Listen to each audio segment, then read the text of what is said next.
On March 29, 2023, this 20-year-old mother of one, Pashon Jeffrey, was hosting a birthday party for her 21-year-old boyfriend, Thomas Mosley. This party was held in her Lincoln Shores apartment complex in St. Petersburg, Florida, and both families were in attendance. However, everybody left after the party was over around 5:30 p.m., leaving Pashon alone with her boyfriend, Thomas Mosley, and their 2-year-old son, Taylen. The following morning, Pashon family tried to call her on the phone as they usually did every morning, but all her calls went straight to voicemail. So, her aunt decided to go check up on her, but nothing prepared her for the horror she was about to witness behind those closed doors. Pashon lay dead inside her apartment with over 100 knife wounds. Thomas and their 2-year-old son were nowhere to be found.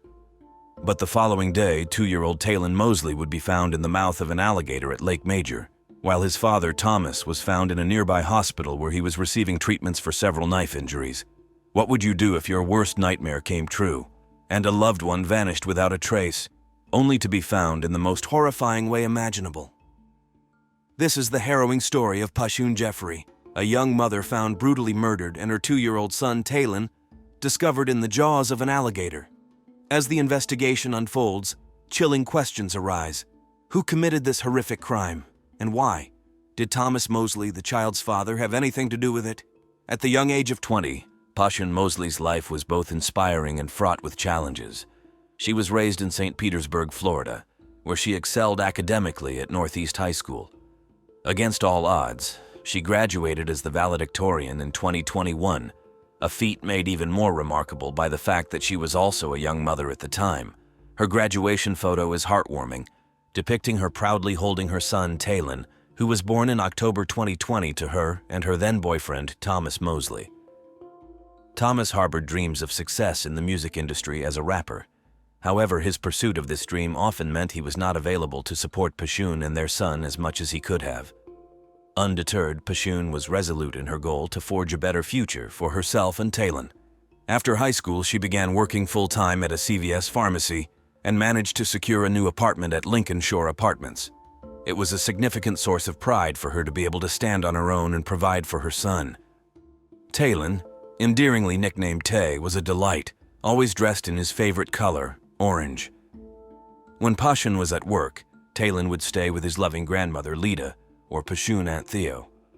During her breaks, Pashon made it a point to video call Taylen, and the little boy eagerly awaited these moments, counting the minutes until he could reunite with his mother after her shifts.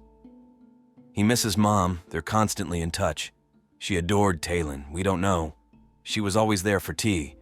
She calls on breaks, yes, and they FaceTime early in the morning, Lita explained. Pashon and Taylen had just settled into their new home when Thomas unexpectedly returned and moved in with them.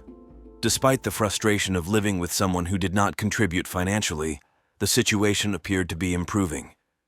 On March 29, 2023, Pashon organized a celebration for Thomas's 21st birthday, attended by all their friends and family. After the festivities that evening, Lita left, promising to catch up with Pashon on FaceTime the following morning, as was their daily routine. However, the next day, all calls to Pashon's phone were redirected to voicemail. Aunt Theo also attempted to contact her, but to no avail. The phone went to voicemail and nobody answered. It just kept going to voicemail, and my gut told me something was wrong, Theo recounted. Concerned by the unusual circumstances, Aunt Theo decided to check on Pashon and Taylen at their apartment during her lunch break that day. The sight that met her was chilling. Pashon's car was parked outside, the front door was ajar, and a trail of red stains led from the car to the front door of the apartment. With a heavy heart, she realized something was terribly wrong. Her fears were confirmed when, after several minutes of knocking, there was no response from inside the apartment. She then sought assistance from the apartment staff, who helped open the door. What they found was a scene of unimaginable horror. The apartment was drenched in red and Pashon's lifeless body lay in the bathroom. Although no one knew the exact details of Pashon's fate or the identity of her assailant, she had been so grievously harmed that she was nearly unrecognizable. Adding to the tragedy was the fact that her 2-year-old son, Taylen, was missing. With his mother found deceased in the bathroom, uncertainty loomed about his well-being, whether he was safe, alive, or had met a fate similar to his mother's. Consequently, the urgent search for Taylen commenced. "We need your assistance to find him," Someone out there must have information. Please come forward. Someone must have seen something. We often call him T.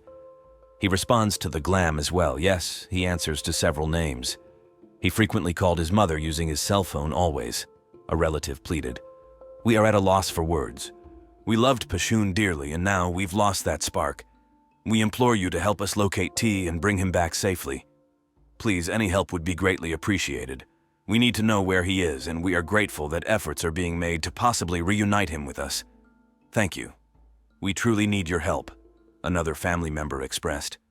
As the search for Taylen began, law enforcement was already burdened with solving his mother's murder. However, finding Taylen became the priority as it was pivotal in this dire situation. His mother is deceased. If anyone has this child, please contact us immediately. Our primary concern is to ensure his safety. We are not interested in pressing charges at this moment. We just need to confirm his whereabouts to ensure he is secure, stated the police. Without hesitation, an Amber Alert was issued, mobilizing resources from local police to the FBI in the search for Taylen. We've mobilized everyone. We've extended every shift and committed all our resources to gather evidence and locate this child. Finding Taylen and ensuring his well-being is our top priority. Taylen is an incredibly sweet, loving little boy who smiles and laughs easily, warming the hearts of anyone he encounters. The Amber Alerts have gone national. I've received calls from people across the country. So I implore everyone, if you've seen anything, please speak up. If you know something, say it. Help us bring Taylen back. He's lost his mother and needs his family now more than ever, detailed an officer. In parallel with the search for Taylen, authorities were also intensely looking for Thomas, who was last seen with Pashon and Taylen after their family and friends departed from a birthday celebration the previous evening. The urgency to locate Thomas was critical, as he might have been with Taylen after the incident, whether he had escaped with him to a safe place or, if responsible for Pashon's demise, perhaps spared Taylen and fled with him. Detectives were eager to locate Thomas swiftly to unravel the circumstances surrounding Pashon's death and to determine the young child's whereabouts. At the heart of our current investigation are two critical objectives. Firstly, we aim to locate Taylen and ensure his safe return. Secondly, we are determined to unravel the mystery behind the tragic murder of Miss Jeff. This case has mobilized our entire team, marking a crucial all-hands-on-deck situation. During their diligent search, our investigators swiftly headed to the residence of Thomas Taylen's father, located a mere 20 minutes from Pashon's apartment. Upon arrival, they discovered that Thomas had visited the previous evening, bearing visible injuries including cuts on his arms and hands. This led them to follow his trail to St. Andrew's Hospital, where they found him treated for wounds consistent with self-inflicted injuries during a struggle, rather than defensive wounds.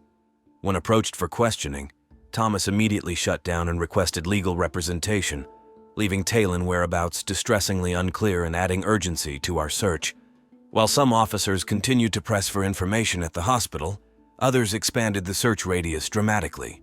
Utilizing helicopters, drones, and bloodhounds from neighboring counties, our team left no stone unturned, searching lakes, canals, and even conducting a thorough forensic examination of Pashon's vehicle. Additionally, dumpsters near the home were removed for off-site analysis in hopes of uncovering vital clues or evidence. The scene of the ongoing search can be deeply unsettling. The sight of dumpsters being carted away for examination brings a chilling reminder of the potential outcomes for young Taylen. Although the flurry of police activity has slightly reduced, the effort remains intense with door-to-door inquiries. Our team is fervently gathering surveillance footage and any leads from local residents, driven by the hope of uncovering new information. The community, deeply connected to Pashon's family, has rallied together, tirelessly searching day and night. The devastating circumstances of this case, a toddler missing and his mother a victim of a violent homicide, have left neighbors in shock and mourning. The brutality of the crime raises haunting questions about the nature of human malice. The long-lasting trauma inflicted on young Taylen is a concern that weighs heavily on all of our hearts, driving us forward in the desperate hope that he will be found alive and unharmed. Our mission remains clear: find Taylen, solve the murder of Miss Jeff, and bring peace to a community rocked by this tragedy. Every clue, every piece of evidence, and every second counts in this race against time. As the investigation unfolded at Pashon Jeffrey residence, detectives meticulously searched for any evidence that might shed light on the tragic events of the previous evening. The local community had heard disturbances around 8:15 p.m., but as nothing seemed amiss, the police were not alerted at that time. Chief Anthony Holloway detailed the timeline. Pashon Jeffrey, age 20, and her 2-year-old son Taylen were last seen at their home in Lincoln Shores on Wednesday afternoon. Later that evening, around 9:30 p.m., neighbors reported hearing disturbances from their apartment. By Thursday afternoon, after relatives had not heard from her, they requested a welfare check. Tragically, when officers arrived, they found Miss Jeff deceased and her son missing.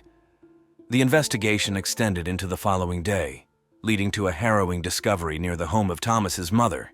Local fisherman Liddell Golden was near Lake Major, an area known for its alligators, when he observed one of these reptiles carrying something large in its jaws. Fearing the worst, he immediately contacted law enforcement, who quickly responded to the scene. The situation escalated when officers saw that the alligator had a small child in its grasp, prompting one officer to take a decisive shot at the animal, which resulted in the child being released from its hold. Chief Holloway explained the sequence of events leading to this discovery. Our investigative efforts directed us to focus on the vicinity of Dell Holmes Park. Detectives had been surveying the area all afternoon when they spotted an alligator with an object in its mouth. Upon closer inspection, they took action, resulting in the recovery of the object, which was heartbreakingly confirmed to be the body of young Taylen Mosley. Chief Holloway then announced with evident sorrow, "We were able to recover Taylen's body intact. It is with profound sadness that I must inform you today that we have found Taylen remains. Our deepest condolences go out to his family and loved ones. It is tragic that it had to end this way." Reflecting on the emotional toll of the discovery, Chief Holloway shared, "Imagine any person in that scenario. An officer, upon discovering a child's body in such a state, would be profoundly affected. Despite the emotional burden, they had to persevere in their duties. It's difficult to express the multitude of feelings they experienced, yet they continued to fulfill their responsibilities." Following the recovery of Taylen's body, the investigation intensified as detectives sought to collect sufficient evidence to identify a suspect. They thoroughly examined both Pashon's apartment and the residence of Thomas's mother. A key piece of evidence emerged from Pashon's cell phone records, which traced her phone's movements from her apartment at 8:30 p.m. to near Lake Major, and finally to the vicinity of Thomas's mother's home by 9:15 p.m. This data was crucial in reconstructing the events following her murder. Armed with substantial evidence, authorities arrested Thomas Mosley from a hospital and charged him with 2 counts of first-degree murder linked to the deaths of Pashon and Taylen Mosley. Thomas Mosley, the father, faces charges of 2 counts of first-degree murder. It has come to light that Taylen's mother, Miss Jeff, suffered multiple stab wounds, stated an official. Initial law enforcement reports cited several stab wounds, but a later affidavit shockingly disclosed that Pashon endured over 100 knife wounds, highlighting the severe brutality she faced before her demise. The exact cause of death for the infant Taylen remained uncertain until the medical examiner examined his remains. "The cause of death isn't clear," indicated the affidavit. However, his being thrown into the lake was a contributing factor. This led to speculation whether Taylen was alive when thrown into the water, possibly falling prey to an alligator, or if he was already deceased when his father disposed of him in the lake to hide the grim evidence. Nevertheless, the Pinellas County medical examiner concluded that Taylen was alive when thrown into the water, though alligators did not attack him as his body was retrieved intact. He was ultimately determined to have drowned. The 2-year-old Taylen Mosley, found in an alligator's mouth, drowned, confirmed the Pinellas County medical examiner. Little was known about Thomas Mosley's background as he had a minimal online presence. However, his YouTube channel, which boasted over 1,000 subscribers and featured 57 videos, displayed poorly produced music videos where Thomas showed off money, wielded guns, and smoked marijuana excessively. The incomprehensible lyrics of his songs suggested that he might have been battling mental health issues, a theory supported by an investigator's comments.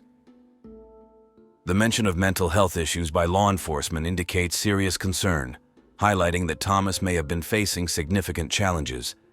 It was unusual for someone guilty of such heinous acts to voluntarily check into a hospital instead of fleeing.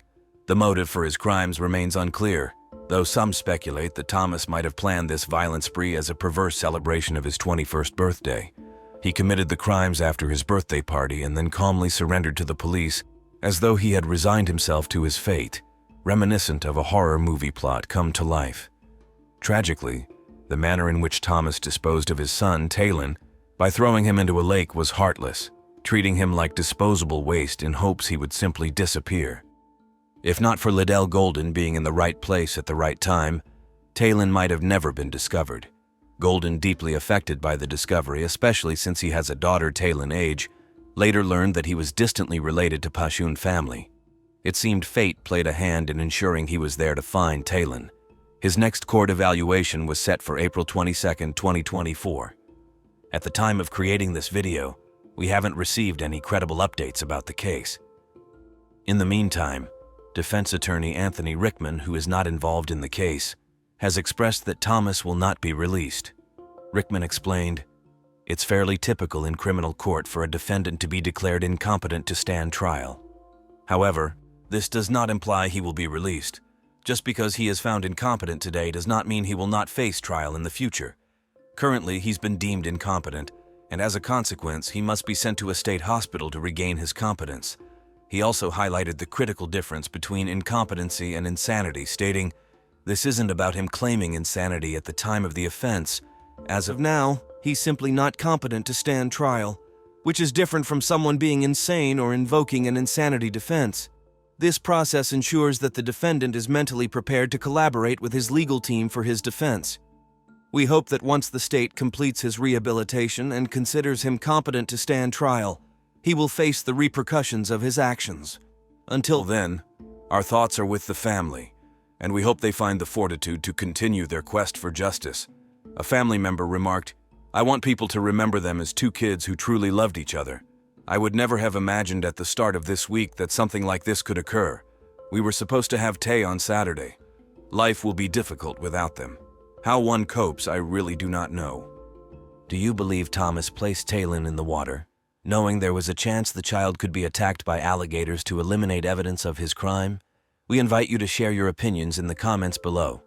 If you find my story interesting and engaging, please leave a comment with the number 1. If you feel it needs improvement, comment with the number 2. As we reach the conclusion of this harrowing narrative, it's vital to reflect on the profound impact of criminal behavior on individuals and communities. Pashon Jeffrey's story is a tragic testament to the unforeseen dangers lurking within personal relationships and the devastating outcomes of such violence. The law enforcement procedures demonstrated in this case, from the immediate response to the Amber Alert to the relentless search efforts, highlight the critical importance of swift action in crisis situations. The integration of various law enforcement resources underscores the necessity for coordinated efforts in solving crimes and safeguarding the vulnerable.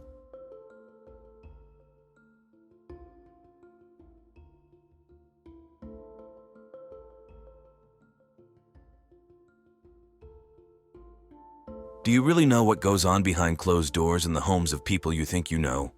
Imagine waking up as a 10-year-old expecting a normal day, only to discover your entire family brutally murdered, and you're the sole survivor. This is the haunting reality we delve into today, the unimaginable Candy family massacre. The story will leave you questioning the very fabric of safety and trust within your own home. We uncover the tragic and shocking details of a seemingly perfect American family, torn apart by a horrific act of violence from within. Join me as we explore the depths of this heartbreaking mystery and find out what drove a loving father to commit the unthinkable. Stay tuned, because this is one story that will leave you on the edge of your seat, questioning everything you thought you knew about safety and trust. The story we're discussing today is both heartbreaking and terrifying, leaving you questioning if those you love most are truly safe to be around. At this moment, I wish the nightmare would end. I wish it was all a bad dream, and that we would wake up and they would still be here. Jonathan Candy's family appeared to be a typical American family. Some might even describe them as the perfect all-American family next door. They were a family of 4 boys and 2 parents. Everything seemed very normal. No one would have ever suspected anything unusual was happening behind the closed doors of the Candy family's home. I had to see it for myself. I kept asking Cooper to please snap and text Ethan, asking if he had seen Ethan today or talked to him. Meanwhile, I was calling Lindsay and messaging Dylan, but nobody responded. They were your all-American family. This is something I could live 100,000 lifetimes and never expect this to happen. I could have never imagined this in my entire life, and I'm still in shock. Even their neighbors, who saw and interacted with them almost daily, never suspected anything horrible was happening in the Candy family's home at the end of the cul-de-sac. An interview with the couple in 2022 about one of their favorite bakeries in Yukon during a Discovering Oklahoma episode showed them as a young, vibrant, and happy family. "I come here twice a week in the morning just for their breakfast burritos, which are by far better than anything else you can get around here. I love carrot cake. I don't eat a lot of sweets even with my last name, but I love the carrot cake. I like cannoli. The cannoli are good. It's a tragedy that they are all gone now, leaving just the youngest son. The darkest part of the story isn't even that they were all murdered. It would have been easier and less painful for everyone to understand if a dangerous armed man or someone intent on hurting the family had broken in during the night and murdered them in cold blood. But no, that was not the case. The darkest part of this story is that the person who killed the wife and 3 children and then turned the gun on himself was Jonathan Candy. Not anyone else. The man who was supposed to be the husband and father, the one who was meant to support, love, and care for them, the same man these people looked up to for safety, is the very person who took their lives. He and his kids always seemed to get along. He was just, I don't know, a family man. I never expected this. We were in total shock. The kids were really friendly. Everyone here loved them. They swam at his house regularly and played with my dog. We have families around here who work, and he would come over and mow their lawns and take care of things. Anything you needed, he'd be there for you." Jonathan Candy was a 42-year-old man from Yukon, Oklahoma. He worked part-time at the Paycom Center, one of Yukon's largest arenas hosting various events such as concerts and sports tournaments. It was another basketball season, and Jonathan had been busy with the recent NBA games. The Oklahoma City Thunder had a home game, and the whole area was buzzing with excitement, hoping to see the trophy come home. Although Jonathan only worked part-time, his jokes and laughter always brought life to the arena. He attended Bishop McGuinness Catholic High School, and after graduating, he married his high school sweetheart, Lindsay Terry. Lindsay grew up in Prague, Oklahoma, where she was a member of the choir as a young girl, always full of laughter. Jonathan was the funny, goofy guy who loved making jokes and bringing smiles to everyone's faces. Lindsay was the beautiful young lady who loved to laugh and was eventually charmed by Jonathan's wit and humor. Their marriage seemed to thrive even after many years and 4 sons. Jonathan and Lindsay appeared happily married with no reports of domestic violence or abuse of any kind. Their children also seemed happy, living typical American childhoods. Their Facebook page was filled with family photos of happy times, giving anyone who scrolled by the impression of a regular, happy family. Jonathan often told his relatives and friends that his family and children meant the world to him. However, on April 22nd, something unimaginable occurred. The name of the family's youngest son has been withheld for privacy reasons, but what we do know is that on that day, the young boy stepped out of his room, expecting it to be like any other day. He hadn't anticipated anything unusual. He had slept through the night with a box fan blowing towards him, so he didn't hear anything happening outside his room. The only sound he recalled was the fire alarm that had gone off during the night, but he quickly fell back asleep. At around 9 a.m., he stepped out of his room only to find his entire family in a pool of blood. At 9:30 a.m. on April 22, 2024, the 10-year-old boy called 911, reporting that he had found his entire family dead. Shortly after, police arrived at the Candy family's home near Southwest 29th Street and Czech Hall Road. What they encountered inside was nothing short of a massacre. After their inspection, authorities discovered 39-year-old Lindsay Candy, who had been shot and killed. She was murdered along with her sons, 18-year-old Dylan Candy, 14-year-old Ethan Candy, and 12-year-old Lucas Candy. The suspected killer, 42-year-old Jonathan Candy, was also found dead from a self-inflicted gunshot wound. It didn't take long to conclude that this was a case of murder-suicide, but the question on everyone's mind was, why did this happen? The sole survivor was the 10-year-old son who made the call to 911. Neighbors on Czech Hall Road noticed as ambulances and police vehicles began to pull up to their neighbor's home, confused about what might have occurred. After some time of investigation, it was revealed that the father, Jonathan Candy, allegedly hunted down and killed his wife and children one by one, except for the youngest son. An interview with Oklahoma officials revealed that 2 of the victims' bodies were found upstairs, and the other 2 were found downstairs. There were no signs of a struggle at the crime scene, adding more confusion to what transpired. In most cases like this, it is unusual for the killer to spare just one person and kill everyone else. If the intention was murder-suicide, everyone present is usually a casualty. What could have happened? Why did Jonathan Candy decide to spare the youngest son? Did he come to his senses at the last minute, or did he have a special relationship with this child? Unfortunately, these questions might remain unanswered because there's no one to ask. The relatives of the Candy family understand how hard this would be on the young boy and believe it's best to leave him out of any further investigations. In the meantime, this case remains a mystery. One of the officials in charge of the investigation, Dr. Joni Johnston, a clinical and forensic psychologist, stated that the entire scenario was shocking to her. She has never encountered a case where a parent murders some of the children and lets just one live. Friends and neighbors who saw Jonathan before the murder said everything seemed fine to them, nothing unusual or out of place. Jonathan's colleagues specifically mentioned that he was at the Thunder Pelicans playoff game just hours before the tragic murders occurred. Nobody is sure if there were any warning signs that people around the family should have picked up on. There was no sign of domestic violence, which is usually a common factor in murder-suicide cases. Up until now, no one can state or speculate the motive behind the murders. All we know is that there was possibly an altercation between Jonathan and Lindsay on the night of the murders.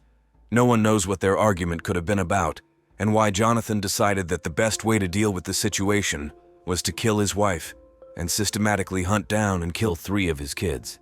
One possible scenario, among many, is that he could have killed his wife in the heat of an argument. In a moment of uncontrollable rage, he shoots her multiple times, resulting in her death. This action isn't premeditated. There's no history of depression or any other mental issues. Following this tragic incident, he might have thought, "I can't let my kids bear the shame of having a father who is a murderer." Or perhaps he couldn't bear the thought of living with what he had done. In such a state, he may have considered suicide, but was also tormented by the idea of leaving his children without parents. Ongoing investigations are delving into whether the family faced financial crises. Financial stress can sometimes lead to depression, particularly affecting men who may feel an overwhelming burden. This stress can distort their thinking, making them feel hopeless and helpless. Investigators are also exploring if Jonathan had any concealed mental health issues.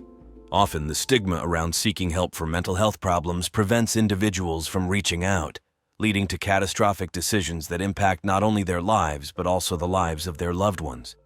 Depression manifests differently in men compared to women. Men might struggle to process their emotions or express their feelings of depression vocally. Instead, they may isolate themselves, become irritable, and display anger rather than sadness.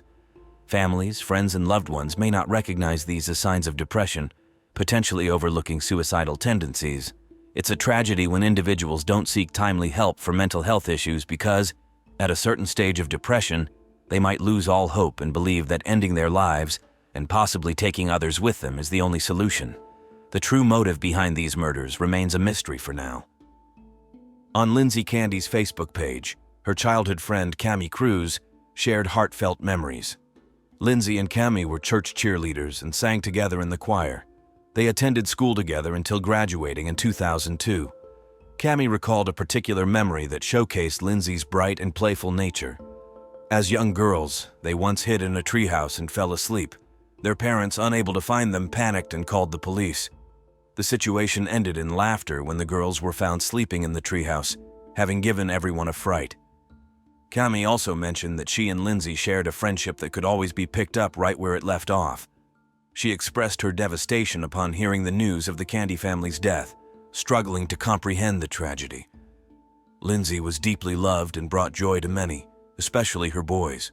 She was cherished by her parents, sister, and their group of friends, always bringing laughter to every conversation and situation. Dylan Candy was the first son of Jonathan and Lindsay Candy. He was a social person who easily made friends, and his passion for drumming and music was evident to everyone. In May 2023, he graduated from Mustang High School. He loved playing in the marching band and attended Oklahoma Baptist University in the fall semester to join the Bison Brigade, OBU's marching band, where he played the first bass drum. Brian Stackhouse, the director of athletic bands at OBU, mentioned that the only reason Dylan wasn't leading any section in the band was because he was a freshman. However, he was given the complex first bass drum position because of his talent. Stackhouse described Dylan as an amazing young man with a big heart, Always happy and friendly, even on rough days. Dylan was a role model for his peers, showing dedication, perseverance, and the importance of giving your best. Stackhouse recalled a core memory of Dylan during band camp when Dylan was told he had a solo in the drumline. Dylan was so happy that he couldn't stay in one place, spending the day filled with excitement. His bandmates were encouraged to support each other as they coped with the devastating news of his death. Dylan's bass drum and uniform would be displayed as a memorial to honor him and his family. Ethan Candy, 14, was the second son of the Candy family. A ninth-grade student at Mustang North Middle School, Ethan was known as an active, athletic young boy who excelled at baseball. His coach described him as energetic, committed, and naturally talented, always playing with gladness and intensity. Ethan's inspiring spirit and smile could lighten anyone's mood.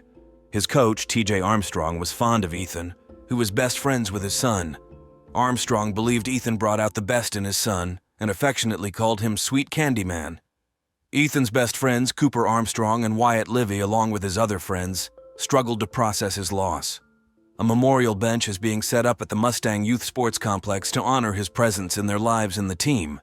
Lucas Candy, the youngest victim of the murders, was 12 years old and a student at Meadowbrook Intermediate. He was often seen playing with other young children during Ethan's soccer practice. Lucas was full of life, an active and smart kid who will be remembered as a bright, joyful boy who loved playing outdoors and making new friends. The saddest part of this tragic story is that the youngest child and sole survivor of the Candy family must grow up knowing his entire family was murdered by his father. At just 10 years old, he faces a future without his immediate family, no dad, mom, or siblings. And one night his life changed and those he called family were gone. He might grow up seeking closure and sadly may never find an answer. This burden is too heavy for a 10-year-old child with his entire future ahead of him. He has been placed in the care of extended family members, and the community is rallying to show him support to help him cope with this difficult reality.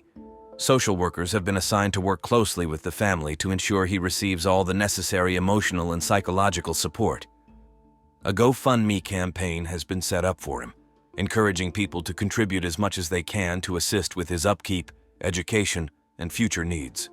The support from the community has been incredibly heartwarming and overwhelming, proving to the sole surviving Candy son and their other family members that they are not alone in these painful times. No one saw this coming, which is why the news is so shocking to those who knew the family at the local station KF. Jonathan's family released a statement expressing their profound confusion and devastation. They mentioned having countless questions that may never be answered.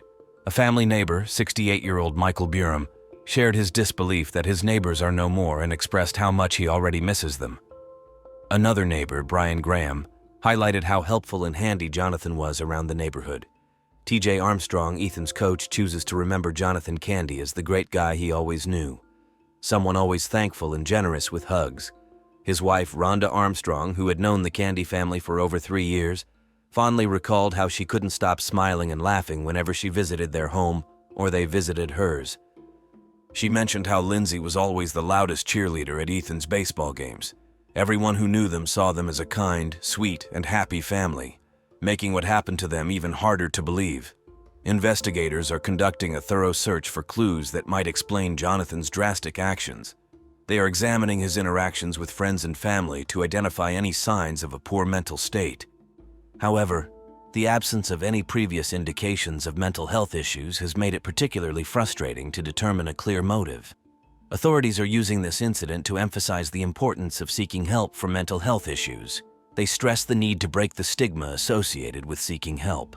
Jonathan Candy's case highlights how those who appear happy on the outside might be dealing with deep inner trauma. Everyone faces their own struggles, so we need to be compassionate and take time to connect and talk with our family and friends to prevent the buildup of negative emotions. Authorities have offered support groups and counseling services to help people struggling to process their emotions or the news of the Candy family's death.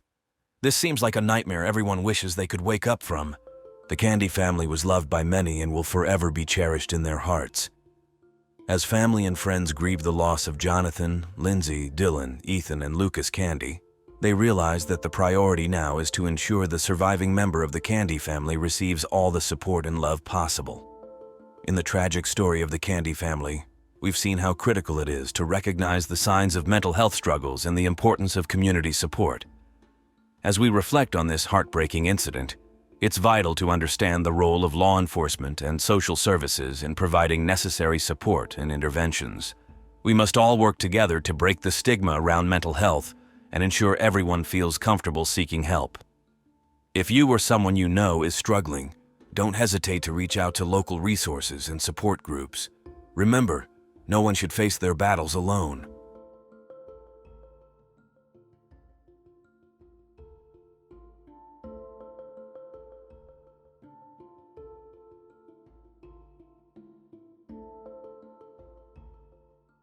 What would you do if your dream engagement turned into a nightmare?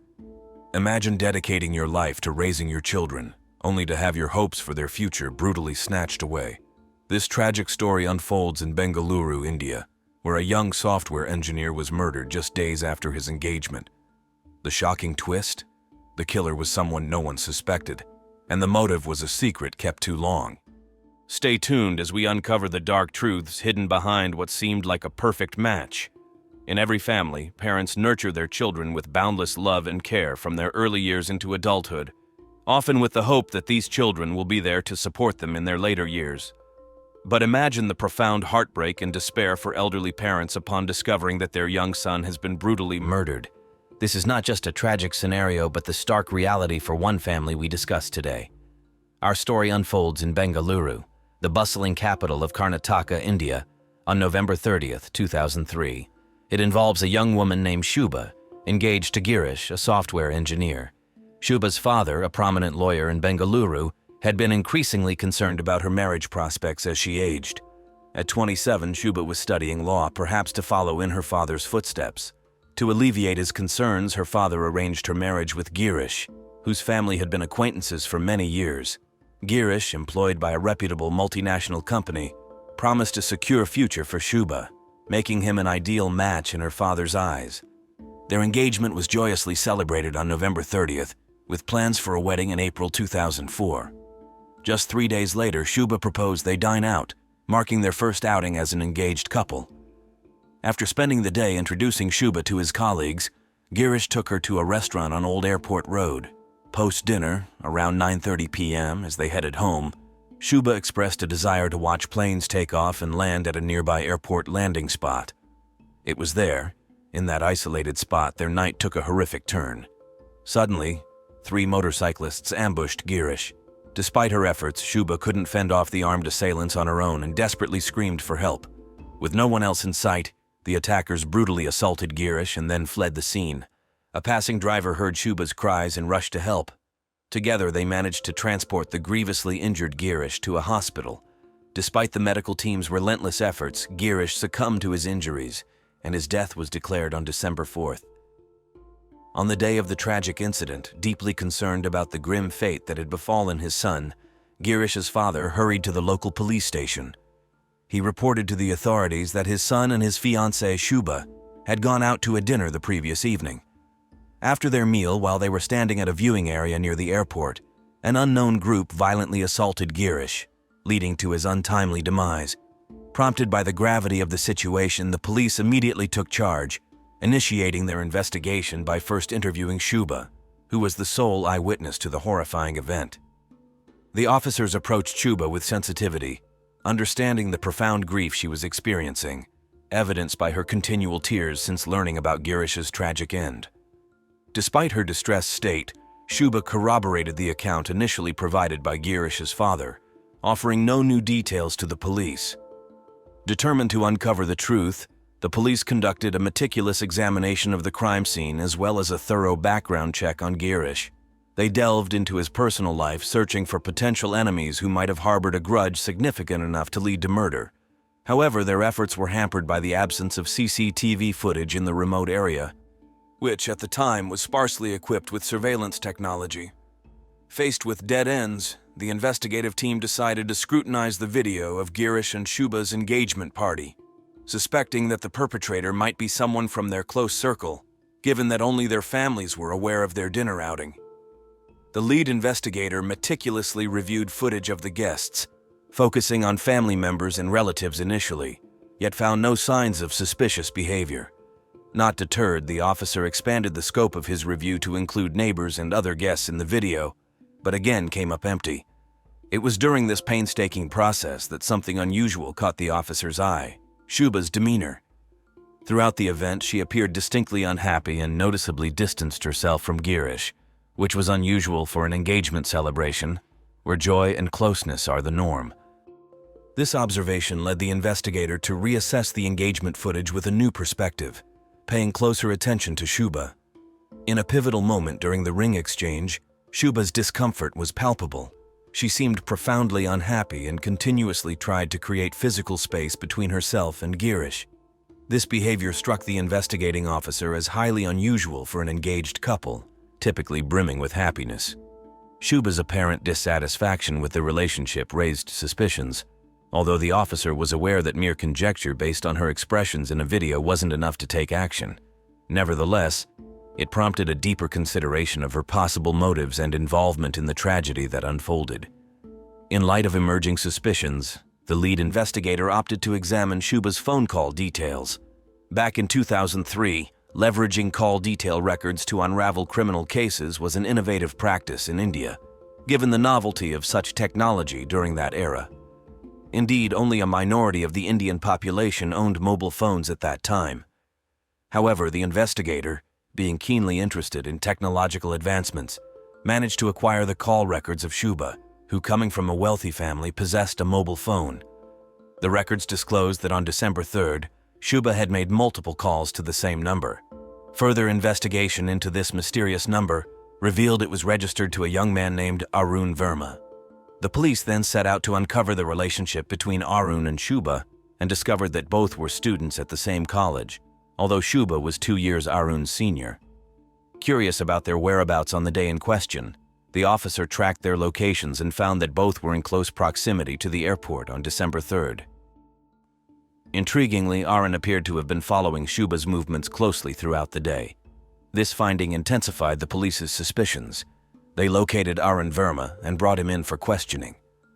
Arun claimed he had been out of town on business on December 3rd, but the officer, sensing deceit, decided not to confront him directly and instead released him while secretly placing a tap on his phone. The police harbored a theory that Arun and Shuba could be implicated in the death of a man named Girish, though they lacked concrete evidence to prove their involvement in court. Therefore, surveillance was deemed the next best step. The plot thickened shortly after Arun was released. Upon returning home, he immediately phoned Shuba, informing her of the police interrogation concerning Girish's death. Shuba inquired whether he had disclosed anything to the police, to which Arun assured her that he had successfully misled them about his whereabouts on December 3rd. This revealing conversation was recorded by the police, solidifying their suspicions. Armed with the damning phone recording, call detail records, and corroborated location data, the police arrested Arun and Shuba. During the initial questioning at the police station, both attempted to deceive the officers.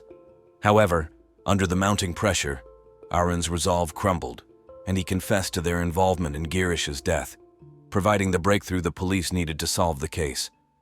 The subsequent events in this narrative are shockingly unexpected and grim. Arun, a 19-year-old, and Shuba, who is 21, found themselves deeply entangled in a controversial relationship that spanned over 2 years. Their romance was unusual due to the age gap, with Arun still in his teens while Shuba was significantly older. Reports suggested that despite societal norms, Shuba harbored desires to marry Arun. Tragically, their hopes for a shared future were dashed when Shuba's father discovered their secret. Disapproving of the age difference, he quickly orchestrated Shuba's engagement to another man, Girish, on November 30th in an attempt to sever her ties with Arun. Shuba, however, was far from pleased with her engagement to Girish. Although Girish was a man of good education and income, Shuba found his modest and unassuming lifestyle unappealing. She felt trapped, believing that Girish was ill-suited for her. During the engagement, she confided in her beautician, declaring she would never marry Girish and would rather flee or resort to drastic measures than go through with the marriage. Driven by desperation, Shuba conspired with Arun to eliminate Girish from their lives. Arun, in his misguided loyalty, agreed and enlisted the help of a local thug, Vinat, and his cousin, Dinesh. They devised a sinister plan where Shuba would lure Girish under the guise of a dinner date on December 3rd. After dinner, Shuba suggested a detour to watch airplanes at a nearby landing area, a secluded and dimly lit location ideal for their grim intentions. As they watched the planes, Shuba discreetly updated Arun on their whereabouts. Soon after, Arun, along with Dinesh and Venkatesa, ambushed Girish. Using an iron rod, they struck him viciously on the head, leaving him unconscious and severely bleeding at the scene. Once assured of Girish's critical condition, the perpetrators fled, disposing of the weapon in nearby bushes. Despite Girish's immediate life-threatening injuries, Shuba delayed seeking help, a decision that further complicated the aftermath. The assault on Girish remained unsolved for nearly 50 days until investigative leads resulted in the arrest of Shuba and her accomplices on January 25, 2004. The revelation of their motive and the brutal details of the crime caught widespread attention across state media outlets. The police meticulously compiled evidence and witness statements, which were crucial in the judicial proceedings that followed. The case initially moved slowly through the normal judicial channels but was eventually transferred to a fast-track court, where from 2007 to 2010, the trial unfolded. Ultimately, in May 2010, the court sentenced Shuba, Arun, and their co-conspirators to life imprisonment, concluding a saga that highlighted the extremities of misguided love and desperation. In a turn of events following the conviction, in July 2010, Shuba sought relief through a bail application filed with the Karnataka High Court. However, the court upheld the lower court's judgment and denied her plea, effectively exhausting her immediate legal options.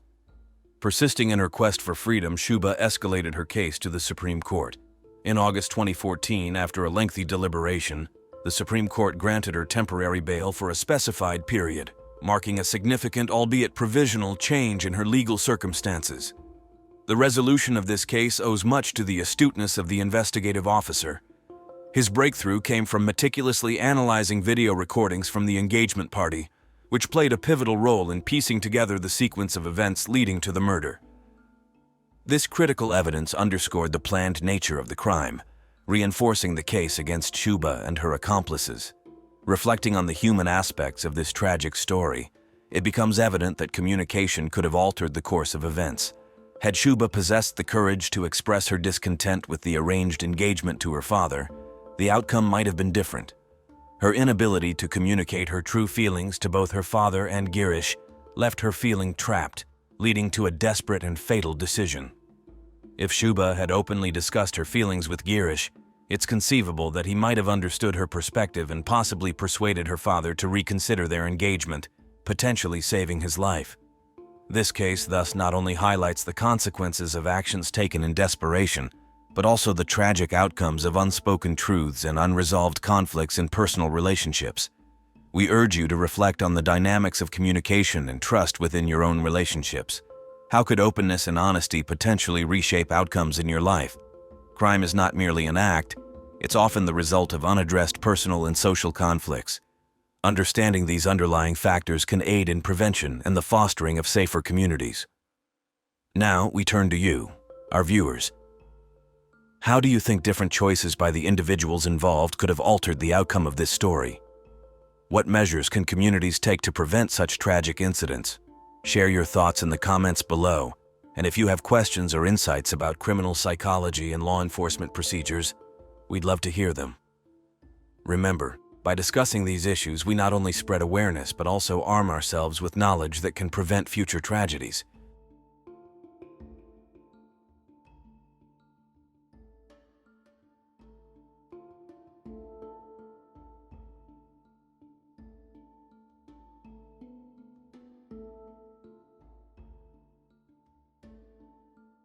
An 18-year-old transgender woman from Serbia was found deceased after being missing for nearly 3 weeks. The body of Noah Milivojev was discovered on July 6, 2023, in the capital city of Belgrade. Local reports state that her body was found dismembered and placed in several bags and containers. After her passing, a prayer service was held in the city center in memory of Noah Milivojev. But right after the ceremony ended, the memorial was thrown into a trash can by some men. It is known that Noah Milivojev was also recognized as a TikToker.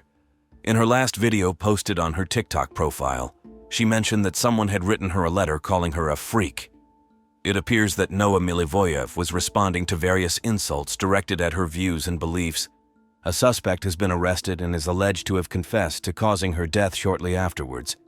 The subsequent revelations about the case have shocked and outraged the community due to the brutal actions of the perpetrator. What ultimately led to the horrific death of Noah Milivojev? Noah was a popular TikToker from Serbia, but let's start from the early days of his life.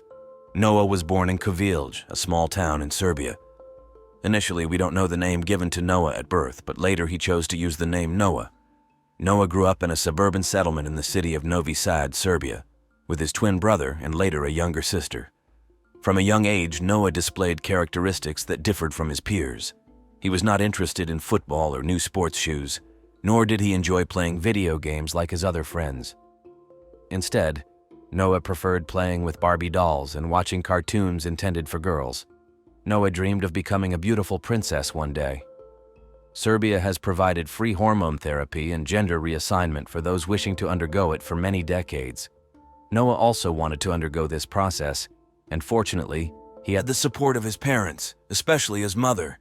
This shows the love and respect Noah's parents had for their child, willing to respect every decision he made. This truly was a wonderful and fortunate part of Noah's life. After completing elementary school, Noah began hormone treatment and participated in the gender reassignment program. The results were evident. Noah began to become a girl. He officially changed his name to Noah Milivojev. Therefore, from here on, we will use the pronoun she to show respect and acknowledge Noah as a real woman, as she wished. After becoming a beautiful girl, Noah explored the world of social media, especially focusing on TikTok, a globally influential and widely used application. She attracted a large following on this platform and declared herself a TikToker. Noah shared her thoughts, the boys she liked, and the fun aspects of her everyday life with her followers. After finishing high school, Noah did not want to live in the small town anymore. She wanted to explore the outside world. With that determination, she moved to a large city, Belgrade, and began sharing a rented apartment with her close friend Maria. They were so close that there were no secrets between them. Furthermore, Noah shared her desire to meet a successful and mature man, hoping to start a relationship with him, becoming his real girlfriend. Noah also dreamed of a future marriage. She was searching for her ideal man, possibly through dating apps. While scrolling through social media, she accidentally discovered a photo of a young man who seemed like the one Noah was looking for. She put her heart into him, and they started to chat passionately about their lives, as if they were caught up in unfolding stories. Of course, the man she was talking to knew about her real identity. Noah did not hide the fact that she was transgender. However, he had no issues with this, which made Noah even more enamored with him.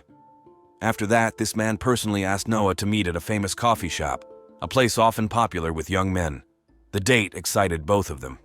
Noah couldn't hide his emotions and said, "Wow, this is really what I've been looking forward to for a long time." At that coffee shop, she met Ognjen Bedetic, a man 14 years older than her, who is 32 years old. He works in the field of computer science and even has his own software company. Ognjen gives Noah a strong impression like a character in a movie. She shares with Maria, her best friend, that she has found the person she has always wanted. They started dating, and Ognjen appeared to Noah as a perfect person for a month. During that time, she felt very happy and started dreaming about living together in his apartment. In fact, every time she goes to that apartment, she always accidentally forgets some items like t-shirts, shoes, bags, jackets, and the like, although it is not certain whether it is because Noah has poor memory or not. Meanwhile, Noah had shared with her parents about her relationship with Ognjen and showed them his picture. However, from the start, her parents did not approve of this relationship. They perceived Ognjen as a violent man and seemed to think he could be rude to women, even assessing that he might be abusive towards women. Even her mother, upon looking at the photo of the young man, expressed, "Noah, to me, this young man looks like someone with mental issues." I do not know what Noah's parents based their judgment of Ognjen on, whether they had met or known about him before, but personally, I think they judged him based on parental intuition. Sometimes this intuition can be accurate, and sometimes it can be inaccurate. But it seems in this case, Noah's parents were right. Nonetheless, Noah loved Ognjen so much that her mother's words could not penetrate her mind. She was blinded by love, and her relationship was such that she only saw the world around her as Ognjen. She proudly shared her love on her TikTok account, where she shared her happiness with her followers. As Noah was deeply in love with her boyfriend, her friends noticed significant changes in her behavior. Initially, she began smoking and later started drinking. They also observed some unusual behaviors in her. Consequently, many of Noah's friends suspected that she might be using addictive substances, and this suspicion turned out to be true. Noah indeed became involved in drug abuse, potentially influenced by Ognian, who might have drawn her into it.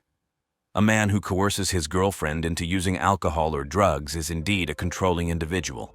Perhaps he wanted complete control over her. Excessive use of alcohol or drugs can impair one's judgment, making a person vulnerable and easier to control. Ognian often got Noah intoxicated, compelling her to keep drinking. Meanwhile, Noah loved her boyfriend and did not want to disappoint him, continuing to drink to avoid upsetting him. Ultimately, alcohol and drugs made Noah delirious and more susceptible to Ognian's manipulation. Later, the violence predicted by Noah's parents occurred. She suffered painful beatings and severe abuse. For some reason, Ognian was injured and needed crutches, but this did not make him less violent. In fact, he used the crutches to continue abusing her. Perhaps Noah realized the seriousness of their relationship and avoided meeting Ognian.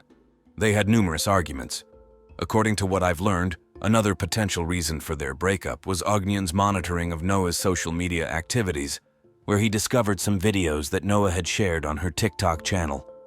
In these videos, Noah might have mentioned Ognian and their relationship, which enraged him and led to an argument. This argument caused fractures in their relationship, and ultimately, Noah decided to end things. That evening on June 17, 2023, Noah had planned to go to a well-known LGBTQ+ club with her roommate Maria. However, having cried all night over the breakup, she decided against it and chose instead to meet her ex-boyfriend to retrieve her personal belongings, including clothes left at his apartment. Before leaving, she called her mother and told her that she was going to meet her ex-boyfriend. This was the last conversation between mother and daughter. Initially, it seemed like Noah had truly understood and moved beyond the toxic relationship. However, the reality was that she was still obsessed with this man. Her going there to collect her things was just an excuse to see him, but in reality, Noah was probably still infatuated with him. Noah's mother, who was aware of all the abuse her daughter had suffered from her boyfriend, tried to persuade her not to go, but she wouldn't listen. She said, "We forbade her from going to his place, but she was still obsessed with him. Just one message from Ognian saying, 'Come over,' and she would be there immediately. I begged her, cried, and told her not to go. He doesn't respect you and has hurt you, but she didn't listen. The last time we talked, she told me, 'No, I love my Ognian. I will go to him. I will dedicate my life to him.'" Ognian and Noah had been through phases of arguing, and it appeared that their relationship was finally over. However, it was a grave mistake for Noah to decide to meet her abusive and controlling ex-boyfriend. When a bear is wounded, it becomes most sensitive and dangerous. A man who has lost his partner filled with negative energy and anger. Just a word from Noah at that time could provoke a terrifying bout of violence that no one could have predicted. Perhaps Noah was too deeply drowned in love to recognize this danger, and became reckless in such a sensitive situation. Even though she intended to just retrieve her belongings, she should not have put her life at risk like that. When ending a toxic relationship with a violent person, it is best not to directly approach their residence to retrieve belongings, regardless of whether it is jewelry or valuable items, as you might face a dangerous situation. That evening, Noah went to Ognian's house, and from then on, all traces of her disappeared. Initially, she did not respond to calls from family and friends. Later, her phone became unreachable. Many people, especially her followers on TikTok, started to worry. But the most worried of all were Noah's mother and, naturally, her family members. They felt that something terrible had happened to Noah.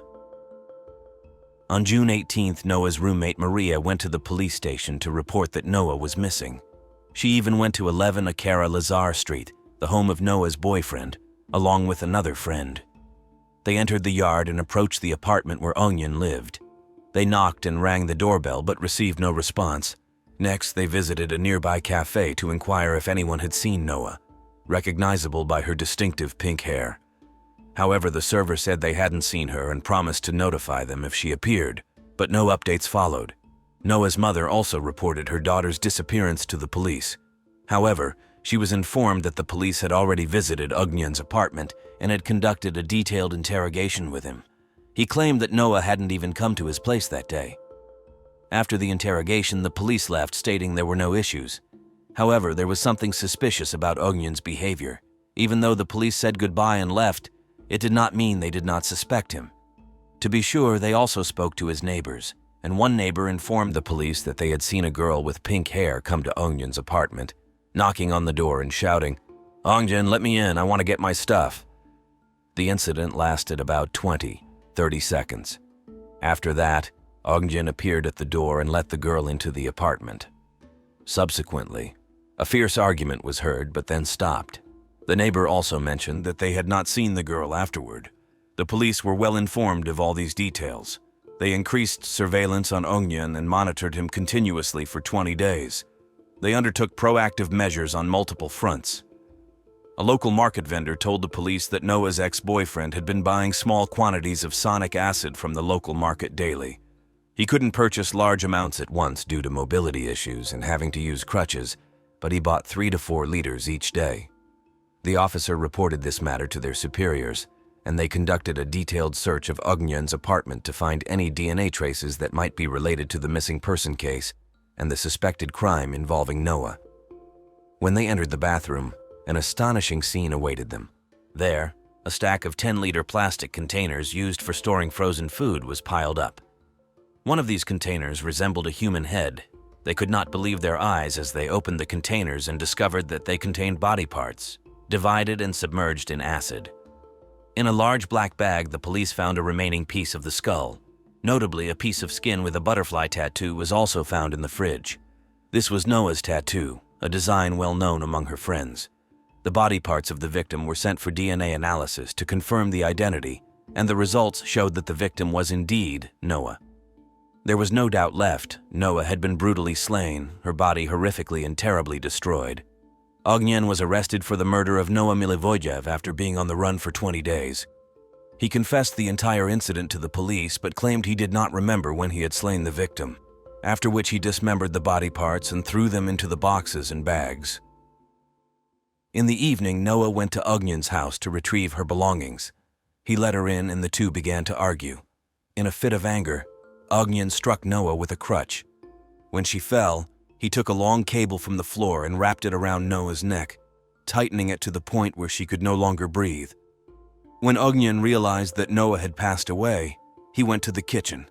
He took a large meat cleaver and another knife from the counter to cut her body into small pieces. He then packed all the remaining pieces of the body into available plastic boxes.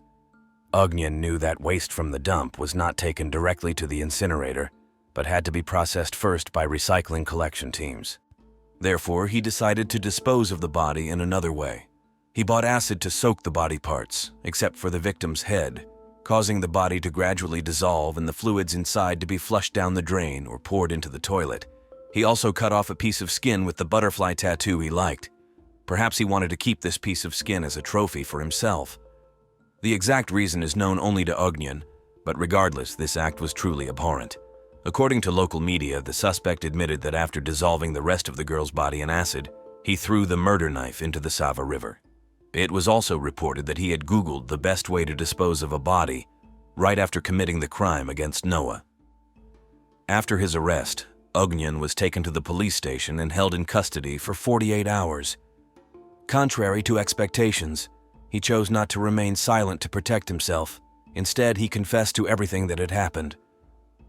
When he appeared at the prosecutor's office, Ognjen was remanded for a maximum of 30 days under Article 114 for serious murder due to jealousy and reckless revenge. During his remand, Ognjen Bededik will undergo a forensic psychological examination to determine his mental state. We will wait to see what happens during the trial in court. Any details about the case will be updated and shared as new information becomes available. In the evening, a prayer vigil was held in the city center to honor Noah, but immediately after the ceremony, the memorial was desecrated by some men who threw it into the trash. One of Noah's friends, a transgender individual who spoke to the press on the condition of anonymity, said, "There has been a lot of transgender hatred targeted at Noah since her discovery. She did not deserve any of this. These individuals tore our transgender pride flags, shredded our flowers, and kicked the candles we left behind." Domestic human rights organizations are calling for the severest punishment for the perpetrator who ended Noah's life. In a letter posted online, in response to transgender media coverage of the murder, they stated, "While we still have no official information on the motive for the murder, we wish to draw attention to the fact that violence against transgender women is increasingly common. We request respect for Noah's gender identity and that her pre-transition photographs and former name not be disclosed," the letter said. Serbia has a mixed history with LGBTQ+ rights. While transgender individuals can legally transition and same-sex sexual activity is legal in the country, currently led by Ana Brnabić, an openly gay prime minister, the LGBTQ+ community still faces severe discrimination. Last year, the government blocked Europride, a landmark event in the LGBTQ+ history of Europe. The list of Pride events had just started in Serbia's capital when a last-minute police ban prevented the planned march from occurring. However, this wasn't surprising. There had been weeks of nationwide anti-LGBTQ+ protests, and Serbian President Aleksandar Vučić suggested that Europride should be cancelled due to concerns about violent attacks by right-wing groups.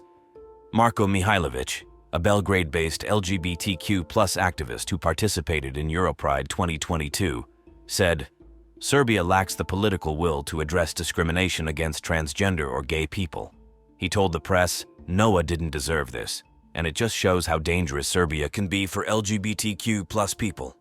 All LGBTQ+ activists here face hatred. I've faced hatred for years, but most hate crime cases aren't even reported, so we hardly know what's really happening here.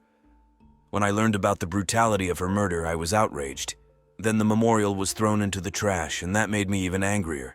Seeing them strip away her dignity, even in death, was something I couldn't handle." When asked what people outside Serbia could do to help, Mihajlović appeared despondent. "Many LGBTQ+ individuals here feel trapped and believe that nothing will change," he said. "We are trying to fight, but we need help. Right now, we are not winning. We are nowhere near equality or safety. I want to extend my deepest condolences to Noah's family and friends. The loss of Noah is not only a great loss to her family and community, but also to the entire LGBTQ+ community and those who support equality. Noah faced many hardships and challenges in her life, and her violent and cruel demise is a true tragedy. We cannot ignore the pain and injustice that Noah endured. In the face of brutal acts and discrimination, we need to stand firm and speak out to protect and support the LGBTQ+ community. We need to join forces to create a safe and equal environment for everyone. Noah will always be remembered as a strong individual, and we will continue to honor and respect her existence in life and her struggle for equality. Once again, I send my deepest condolences to Noah's family and friends. I also hope that the perpetrator of Noah's murder will be held accountable and face appropriate punishment for their brutal actions. Hopefully, the legal process will be carried out fairly and swiftly, and justice will be served so that Noah and her family can find some peace and comfort in dealing with their loss."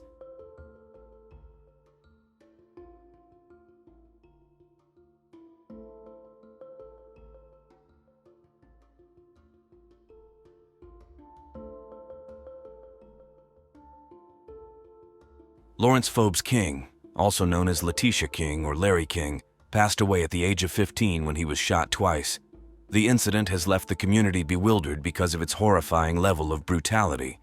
The classroom shooting was considered the most prominent gay bias crime since the 1998 murder of Matthew Shepard, drawing attention to issues of gun violence as well as protests.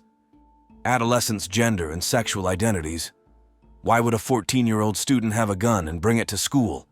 What made him murder his classmate? Our story begins at Green Middle School in Oxnard, California on February 12, 2008. A class of 8th graders were moving into the computer lab to practice homework. They were studying tolerance during World War II. A student named Larry sat right in the middle of the classroom in front of a computer. In class, there was another boy named Brandon McInerney, 14 years old, sitting right behind Larry but not paying attention to the computer. Brandon sat in a chair against the wall looking angry and uncomfortable. Although he often looked around the classroom, he did not do his homework. The teacher asked why he didn't do something, and Brandon replied that he had finished his essay on Adolf Hitler. Then he pretended to read a book. The teacher noticed a loud bang, causing the entire class to panic. She saw Brandon stand up, holding a gun. Before she understood what was happening, Larry, another student, fell to the floor. Around 8:15 a.m., Brandon took out a gun from his backpack. Brandon, 14 years old, brought a .22 caliber pistol into school. He wrapped the gun in a towel, stuffed it in his backpack, and then, at some point, he took it out and put it in his front pocket, waiting for the right moment. He then stood up, walked up to Larry, and shot the boy in the back of the head twice. Then the gun jammed, preventing Brandon from firing further. He threw the gun to the ground and ran away while the classroom was in chaos. He was arrested by police 5 blocks from campus about 7 minutes later. The biggest question is, why did Brandon murder Larry so cruelly? To learn about the cause of this shooting, join us to learn about Larry and Brandon. Lawrence Forbes King was born on January 13, 1993 in Ventura, California, and had a difficult childhood. Larry was born to a very young mother, only 15 years old when she gave birth, and shortly after birth, the boy's father left, leaving the mother to face the responsibility of raising the child on her own. Larry's mother has struggled with cocaine and alcohol addiction since she was 15 years old. She had a child too early and had to worry about and provide for the child herself. However, she couldn't even feed herself. So to make money, she worked as a prostitute. She used the money not only to support her children, but also to maintain her drug habit. The situation became more difficult when she became pregnant again, and then gave birth to another baby, another boy whom she named Rocky. 2 years later, Larry and his newborn brother were adopted by Gregory and Dawn King. The biological mother of the 2 children was accused of child neglect and abuse. While living with their biological mother, both brothers were not guaranteed enough nutrients, leading to malnutrition. Although Larry had a better life in his new home, due to long-term psychological problems stemming from his previous unstable home environment, he was diagnosed with reactive attachment disorder, a condition that prevents children from forming stable relationships with caregivers. He received treatment and medication, but he also had to repeat first grade.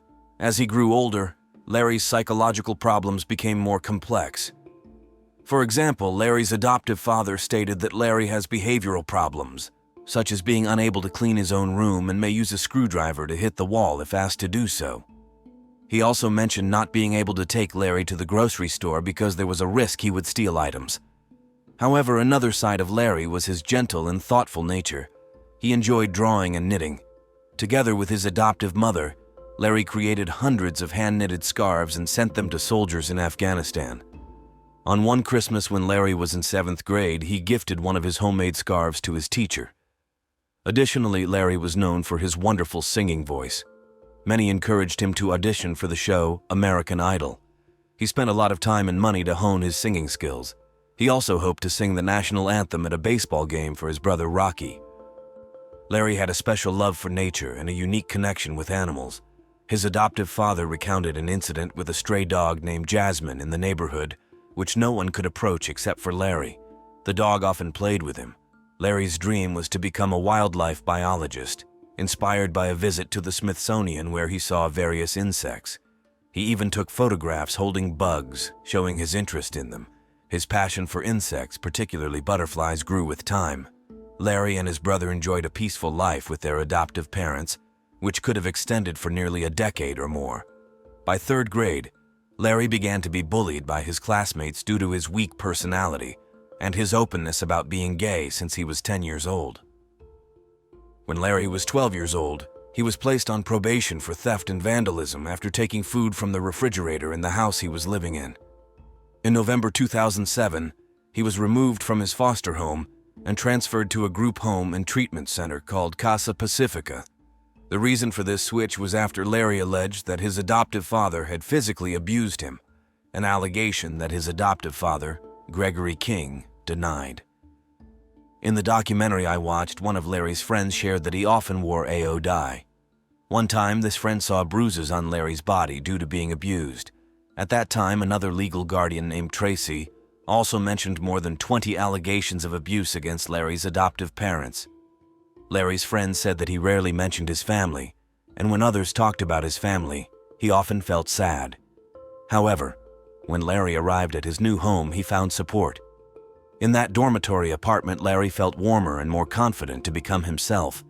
He began to further explore his gender identity, wearing women's clothing and accessories, and wearing makeup. Tracy, Larry's guardian, always supports him and buys him new makeup products, among other things, and teaches him how to apply makeup. This brings happiness to Larry. He had a dream life in a dormitory apartment for 3 months before he was murdered. Additionally, Larry found an environment that proved a little more accepting of him at E.O. Green Middle School. However, that became the place where the greatest tragedy of his life took place. At that time, Larry was in 8th grade, 15 years old. With a small body, only 5 feet 1 tall, he often goes with a group of female friends. He was ridiculed by the boys in gym class. Boys openly bullied him when he started wearing women's clothing and accessories, high heels and makeup in January 2008. Larry's younger brother, Rocky, was also bullied because of his relationship. Your relationship with Larry. Some teachers believe Larry's attire is distracting and violates the school's dress code. California's anti-discrimination laws prohibit discrimination based on gender, including gender expression. Thus, he is not barred from dressing as he prefers. In addition to wearing feminine clothing, Larry started asking to be called Letitia about a week and a half before the shooting. The school sent an official email to all teachers on January 29, 2008. Written by Sue Parsons, the vice principal of the 8th grade, part of it read, "We have a student on campus who has chosen to express their gender through makeup. That is their right. Some students find this interesting while others are uncomfortable with it. As long as it does not cause disruption, they have the right to do so. We ask you to talk with your students about behaving civilly and without judgment. They do not have to like it, but they need to respect their space. We also ask you to be mindful of any issues that may arise. If you would like to discuss this matter further, please see me or Joy Epstein." Every day at school, Larry is no stranger to bullying. He endured backlash and harassment for his performance, especially from male students at school. They called Larry names and threw wet tissues at him in the bathroom, trying everything to humiliate him.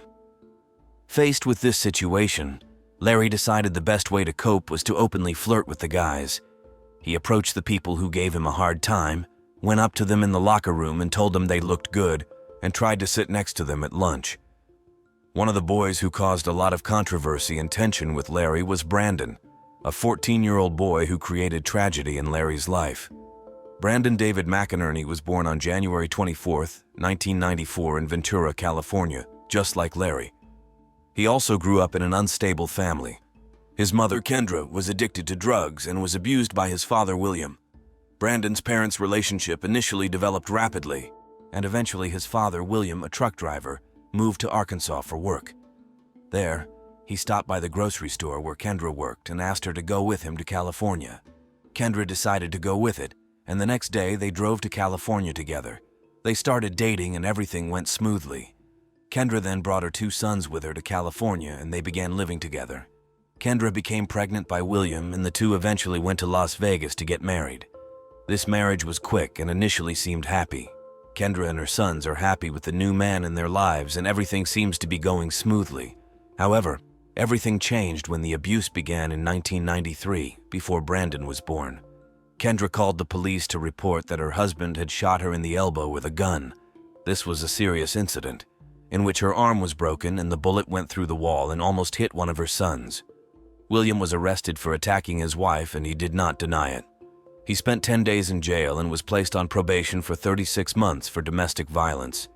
When Brandon was born, his family described him as an angel. He was a well-behaved child, never involved with drugs, and distinct from his siblings, who often encountered a lot of trouble. Brandon enjoyed playing with action figures and Pokemon cards, retaining his childlike innocence. He never drank beer or alcohol until July 4th. However, on that day, Brandon had a beer with his girlfriend. When his father found out, he punched Brandon directly in the face, breaking his nose. This incident underscores the violent nature of Brandon's father, and it's not surprising to say that he was often abused. There are claims that his mother also physically attacked and abused him, but these claims come from William, so their accuracy is uncertain. However, he told the court that the domestic violence was mutual, and Kendra had tried to ram her car into his. He also stated that Kendra's house was a drug dealing spot, where people frequently came and went and often passed out in the front room. He claimed that Kendra mistreated Brandon, hitting or scratching him. William and Kendra had been separated since they began having children, and this led to Brandon and his siblings eventually living with Kendra, For a long time, William contacted social services almost monthly to report that Kendra was not in good health. As a result, the children were indeed removed from Kendra, with Brandon being taken away from her in 2004. Kendra eventually went to a rehabilitation center, and William took over caring for Brandon because the other two children were old enough to live without their father. Afterwards, Brandon lived alone with his father, and according to Kendra, it was an extremely difficult situation as William tended to be abusive and treated Brandon poorly. Brandon seemingly didn't want to be there. As Kendra said, he always asked her to take him with her whenever he visited. Brandon and Larry both had similarly troubled family backgrounds. Despite sharing similar circumstances, Brandon and Larry did not get along. At school, Brandon was part of a group of boys who consistently made life difficult for Larry because of his differences. Their relationship was quite strained, and they argued frequently. Larry even played a prank on Brandon by approaching him while he was on the basketball court with a group of boys, asking if Brandon wanted to be his Valentine as a way to tease him. While it might have been a joke, it also partly stemmed from Larry genuinely thinking Brandon was cute. Perhaps Larry had a bit of a crush on Brandon at the time. Shortly after lunch on February 11th, Larry passed by Brandon in the hallway and was reportedly heard saying, "Love you, baby." By the end of that day, Larry was seen wearing high heels and makeup, parading in front of Brandon. According to a teacher, a group of male students were laughing at Brandon, who appeared uncomfortable, and Vice Principal Joy Epstein, noticing Brandon's reaction, waved at him. Faced with ridicule over the incident, Brandon tried to rally other students to harass Larry, but no one showed interest. Later, he told one of Larry's friends to say goodbye to him because she would never see Larry again. On February 12, 2008, the teacher of Brandon and Larry's class led the students to the computer room for a World War II assignment. Brandon, Larry, and 26 other students were present in that class, and as you mentioned earlier in your video, a tragic event unfolded. Despite having several opportunities to reconsider his actions, Brandon seemed resolute. It appears he had premeditated this, as he brought a gun loaded with 6 bullets, which he wrapped in a towel and placed in his backpack.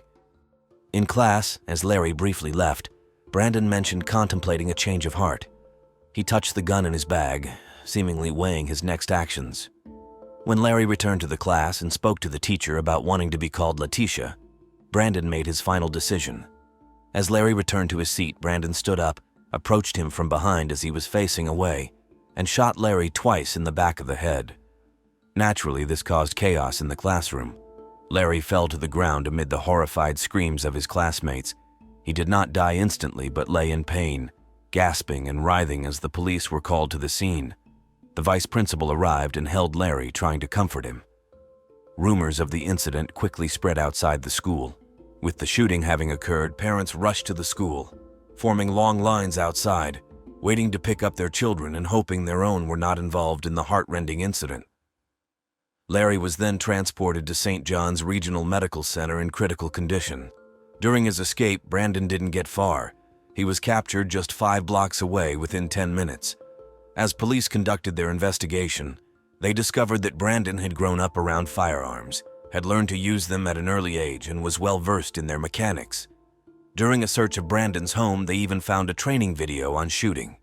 Access to guns was not difficult for Brandon, as they were prevalent throughout the home he lived in.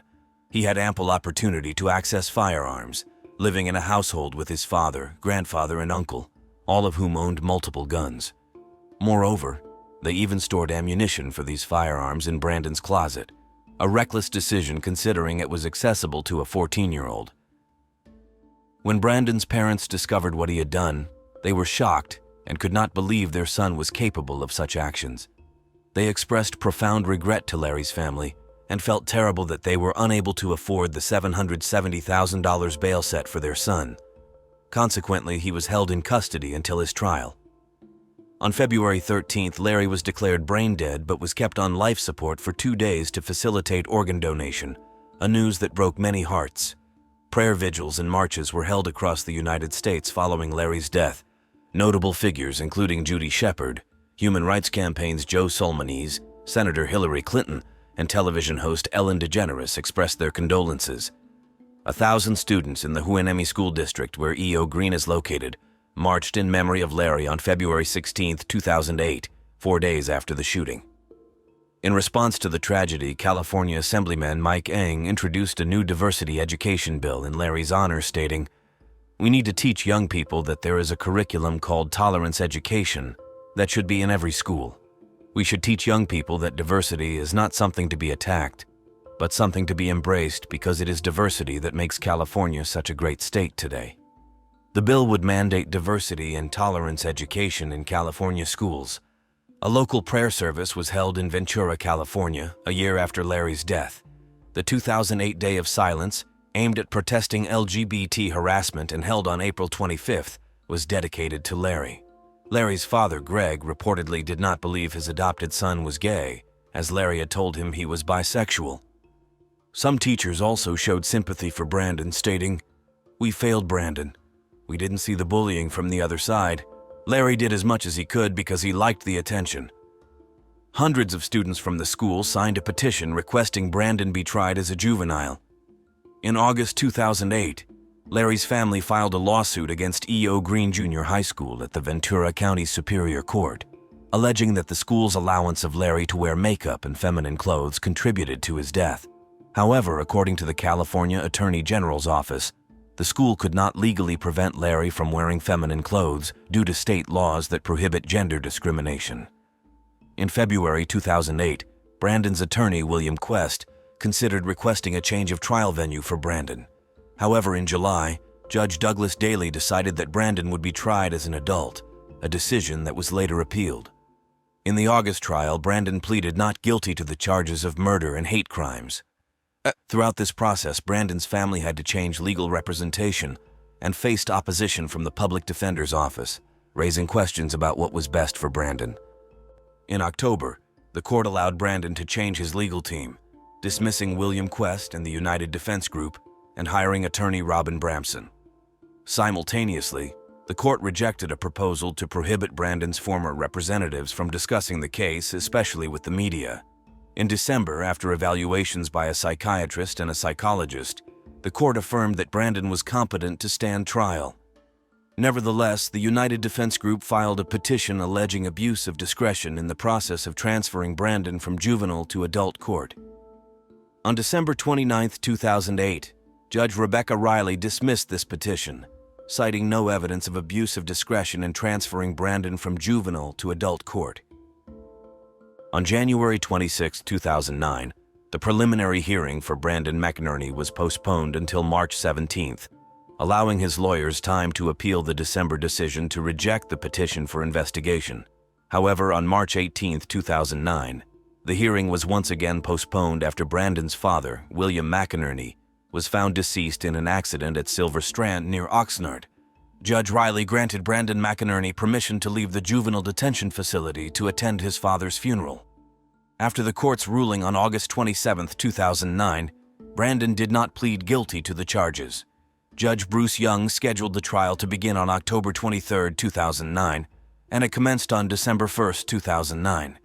On September 1, 2009, Judge Kevin Denos ruled on adding pending charges to the list of allegations, indicating that the case would proceed to adult court. Although the District Appeals Court denied a request to overturn the earlier ruling in November, it found that the District Attorney's Office had not acted improperly in adding the pending charges to the murder indictment.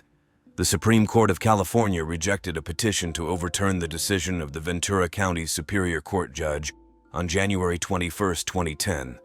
After multiple delays, the trial began on July 5, 2011, with a change of venue to Chatsworth, Los Angeles.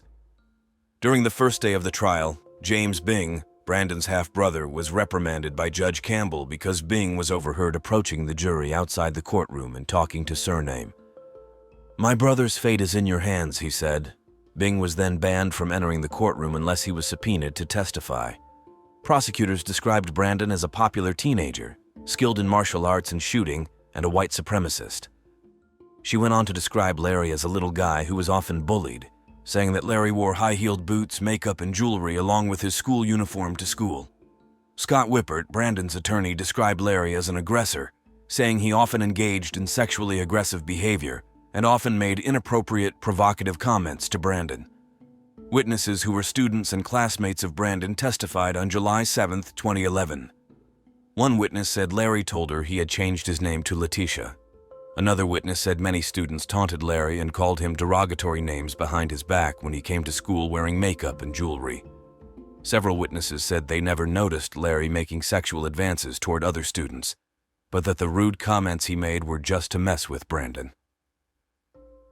On July 11, 2011, the former vice principal of E.O. Green School, Joy Epstein, testified that she had discussed Larry's behavior with other school district officials, and they had determined that, according to California constitutional rights, it was lawful for Larry to wear whatever he chose unless it violated the school's dress code.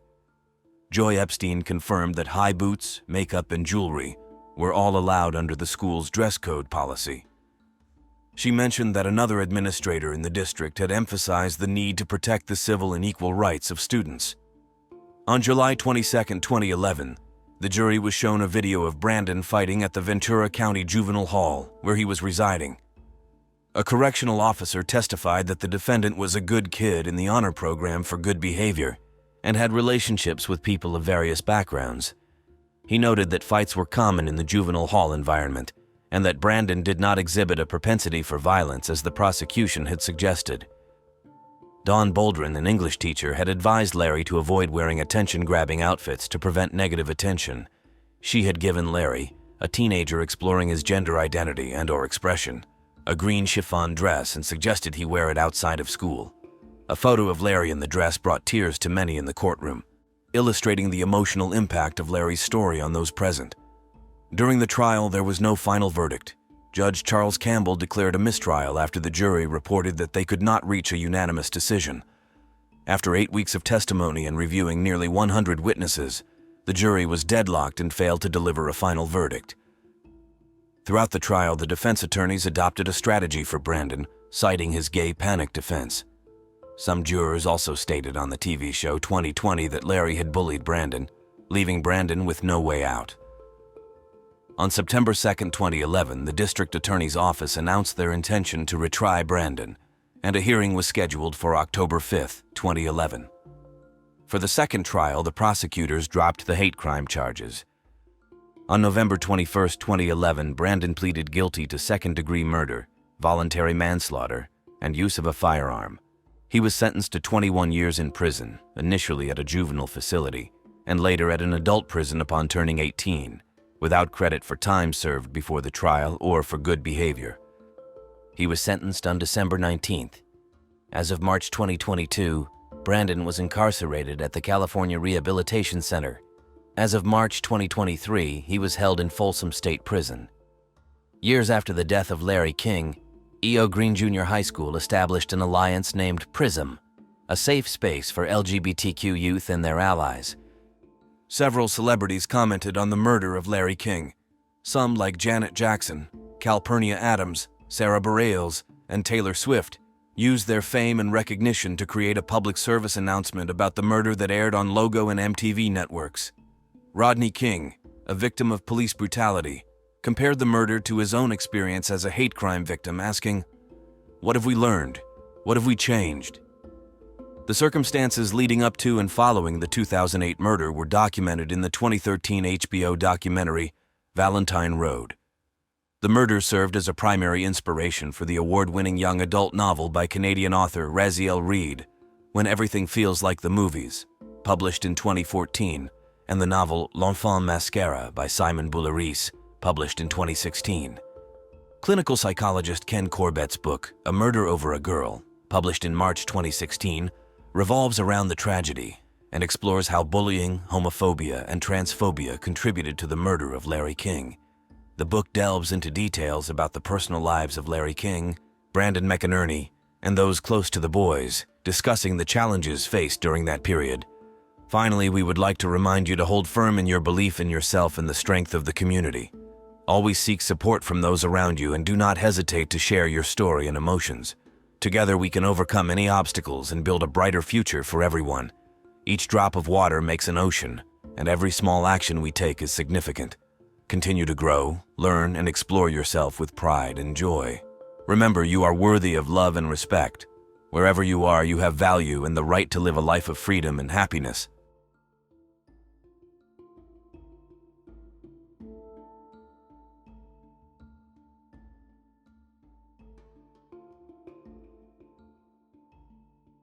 Have you ever wondered how a simple evening could turn into a sinister plot of murder? What starts as a whirlwind romance on a dance floor? Could it possibly unlock a chain of events leading to betrayal and tragedy? Dive deep into the heart-wrenching story of Joseph Saunier, where a dance lesson blooms into love, only to spiral into a devastating sequence of obsession and murder. Who could imagine that the very elements of passion and allure might become the triggers for a deadly vendetta? It was here that Joseph Saunier, a distinguished and affluent pathologist, crossed paths with Michel T., a celebrated bachelor renowned not only in his hometown but also far beyond. Michel reveled in a life graced with freedom, status, wealth, and the company of a charming, successful woman nearly a decade his junior, an existence brimming with pleasure. This encounter on the dance floor marked the inception of a narrative that, regrettably, would spiral into tragedy. In those moments, as a seemingly perfect partnership on the dance floor blossomed into a tender, fervent romance, no one could have foreseen the calamitous events that were to ensue. Prior to meeting Michel, Joseph's life trajectory was a tapestry woven with both joy and sorrow. Born into a venerable family of doctors in Shreveport, Louisiana in 1955, Joseph harbored childhood ambitions of emulating his forebears by becoming a preeminent doctor. In pursuit of this dream, he obtained a Bachelor of Science in Medical Science CLA from the University of Baton Rouge in 1976. He furthered his education at Louisiana State University in Shreveport, simultaneously beginning his professional journey at Parkland Hospital in Dallas, Texas.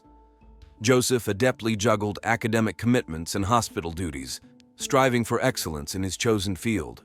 His relentless pursuit of knowledge and skill did not go unnoticed. In his final year, he ascended to the role of chief resident. Upon completing his education, Joseph specialized in pathologic anatomy, eventually earning recognition as a respected pathologist and laboratory director in LCK, Texas. His personal life, however, was marred by profound loss. A marriage that spanned 27 years and was perceived by Joseph as contented, dissolved when his wife fell for another man. Gracefully accepting her decision, Joseph consented to the divorce, content in the belief that his beloved had found true happiness. Dr. Sun, known for his strong character and deep sense of duty and honor, continued to navigate life with dignity. Even after their separation, he maintained a cordial relationship with his ex-wife Becky and remained a pillar of support for their two sons, embodying resilience and moral fortitude. Tragedy struck again when Becky was killed by her new husband 2 years post-divorce. Devastated by the brutal demise of his former wife, Joseph was engulfed by grief yet again. He often reflected on their past life together, mourning her loss. Despite his sorrow, he steadfastly supported his family, handling all organizational aspects of Becky's funeral and aiding his sons through their ordeal. It was his unwavering support that, according to them, enabled them to cope with their profound grief. The tragedy profoundly affected Joseph's heart. Initially, he immersed himself entirely in his work and raising his two sons. This period of grief eventually led him to reevaluate his life's direction. Seeking a fresh start, he moved to Leck, Texas in 2007, taking a position as chief pathologist at Covenant Health System. In search of something to revitalize his spirit and fill the emotional void, Joseph joined a local dance studio. The dance classes were a breath of fresh air, partly because they introduced him to various women. Despite a few unsuccessful attempts at relationships with some of his dance partners, everything changed one warm summer evening with the arrival of Michel T. Her elegance, grace, and lively humor immediately caught Dr. Sun's eye.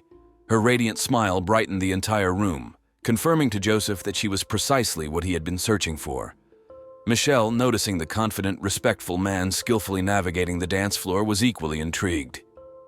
Michel, 47, and Joseph, 57, proved to be a perfect match in dance, complementing each other's styles seamlessly. With each session, their connection deepened. When Dr. Sun suggested they date, Michel accepted, and a new, joyous chapter began for both. Michel's allure wasn't just superficial. Her charisma was so compelling that it led men to alter their lives drastically, even to the point of committing criminal acts under her influence. Their paths would not have crossed if not for their simultaneous efforts to start anew after past romantic turmoil. Michel had previously resided in Amarillo, merely a couple of hours from Leck by car. Her decision to leave Amarillo was fueled by her desire to escape the anxiety linked to Mike Dixon, a plastic surgeon she met in 2008. Their relationship began with simple flirtation and evolved into a passionate affair. Mike, despite being married, was drawn so deeply into the relationship that he hardly noticed his life changing drastically as his wife filed for divorce. Michelle, a self-sufficient former NFL executive with grown children, had never intended to marry Mike. Their affair, intended to be light and carefree, demanded more from her than she was willing to give. Frustrated by Mike's increasingly possessive behavior, Michelle ended their relationship in 2010. Yet Mike's obsession continued, prompting Michelle to move and start afresh in Lek, far from his overbearing presence. Dr. Saunier and his charming, vivacious companion quickly formed a connection. Their relationship blossomed into genuine love over time. Joseph's sons and relatives wholeheartedly embraced his new partner, delighted by his happiness. Joseph lavished her with presents, treated her to the finest restaurants and exclusive clubs in the city, and whisked her away on vacations. Once he realized he had found the woman he wanted to spend his life with, he took her to Los Angeles. Surrounded by his family, he proposed.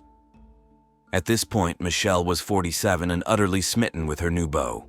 Her personal and social media pages brimmed with declarations of love for Joseph almost daily. Naturally, Mike Dixon, her ex, noticed these declarations. He was emotionally stunned to discover not only that Michelle was seeing someone new, but that she was openly proclaiming her love and planning to marry him. Mike realized he could not win her back, but audaciously suggested they continue meeting, even if only as lovers. Michelle unequivocally rejected this idea of a love triangle and informed Joseph about the proposition. Subsequently, the couple began to sense they were under surveillance. On one occasion, they spotted what seemed like a camera flash at their backyard window, though they did not fully grasp the gravity of the situation and largely dismissed it. The situation escalated dramatically on July 11, 2012. A landscaper, arriving to discuss renovations at Dr. Saunier's residence, called emergency services after failing to get a response at the door. Noticing it was ajar, he entered, thinking Joseph might not have heard him. Inside, he discovered the home in chaos and a bullet hole near the entrance, a sign of a possible break-in. He cautiously proceeded further, finding Joseph's lifeless body in the garage, lying in a pool of blood with multiple stab and gunshot wounds. Fearing the attacker might still be nearby, the landscaper quickly exited and called the police. At 2:48 p.m., the police were alerted and swiftly responded. They arrived to find 57-year-old Joseph Saunier, a pathologist, deceased. Emergency medical personnel confirmed his death at the scene. The community was in shock. Such violence was unheard of in this affluent, serene neighborhood known for its safety. Dr. Saunier was a gentle, well-respected figure with no known enemies who might want him harmed. The crime scene showed no signs of a robbery, nothing was taken, and a shattered bottle, seemingly used as an impromptu silencer, was found. A forensic team later gathered evidence at the scene. The assailant seemed inexperienced, leaving behind significant traces including DNA on the bottle and blood samples, which were sent for analysis. Despite thorough interviews, neighbors reported no suspicious activities, and there were no surveillance cameras near the property. An autopsy of Dr. Joseph's son revealed a chilling scene. 5 gunshot wounds and 11 stab wounds, hinting at a violent, personal attack. The surrounding circumstances suggested this was a targeted murder, but the pressing questions of who committed the crime and their motives remained unanswered. The investigation soon turned towards those within Dr. Sun's immediate social circle. In a detailed interview with law enforcement, Michelle, the victim's fiancée, shared alarming observations about the months leading up to the tragedy.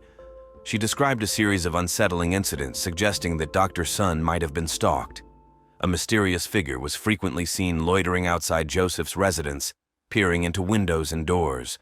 Furthermore, Michelle noted an uptick in disturbing phone calls and texts to Joseph just before his death. Police initially suspected these communications might be linked to romantic entanglements, as witnesses claimed Joseph was simultaneously involved with multiple women. When questioned, Michelle denied knowledge of any other relationships. Similarly, Joseph's sons staunchly refuted the idea of their father's infidelity, asserting that such behavior was completely out of character for him. Despite these denials, the investigation pursued the theory of a jealousy-fueled crime. Under the strain of further questioning, Michelle's resolve faltered. She conceded knowing several women who could be implicated in the murder, describing how a number of Joseph's ex-partners had relentlessly shadowed him. These women, she explained, were unable to accept his impending marriage. One suspect was a persistent ex-girlfriend from Florida who continued to contact Joseph despite his commitment to Michelle. Another was a nurse and colleague who frequently called and messaged him. The third was a distressed woman who had recently accused Joseph of abandoning her and their child. During the same interview, Michelle introduced a new individual into the narrative, Mike Dixon. Previously, Michelle had not linked the surveillance around their home to Mike, assuming his advances had ceased following her rejection of his romantic overtures. She had believed Mike had come to terms with her upcoming marriage and moved on, but now his name surfaced under suspicious circumstances. The police had identified a plausible suspect and approached a plastic surgeon for questioning. Mike, the surgeon, cooperated fully with the detectives. He confessed to having been deeply in love with Michelle and had even divorced his wife to clear the path for their potential future together. He acknowledged that Michelle's refusal to reconcile had deeply affected him, but he had since moved on and was dating a much younger woman, a medical student, who verified his alibi.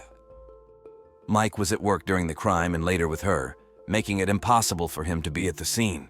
The investigation, however, hit a roadblock as all potential suspects, including Michelle, possessed solid alibis. Detectives explored other angles, such as financial motives or personal vendettas against the victim, but no new leads surfaced. The forensic analysis further complicated matters. The DNA found on a bottle at the crime scene did not match the victim's, and no matches were found in the police database. Just when the case seemed unsolvable, a stroke of luck changed everything. The police received a call from Paul Reynolds, an aspiring EMT from Amarillo. He reported that his roommate, Dave Shepard, had recently admitted to committing a murder in Lac before attempting suicide. Paul recounted that Dave had disclosed details of the crime that were known only to a select group of detectives, including the use of a bottle as a silencer. This revelation led the police to suspect Shepard's involvement. A tipster claimed that Shepard was merely the executor of a crime orchestrated by an unidentified doctor associated with plastic surgery.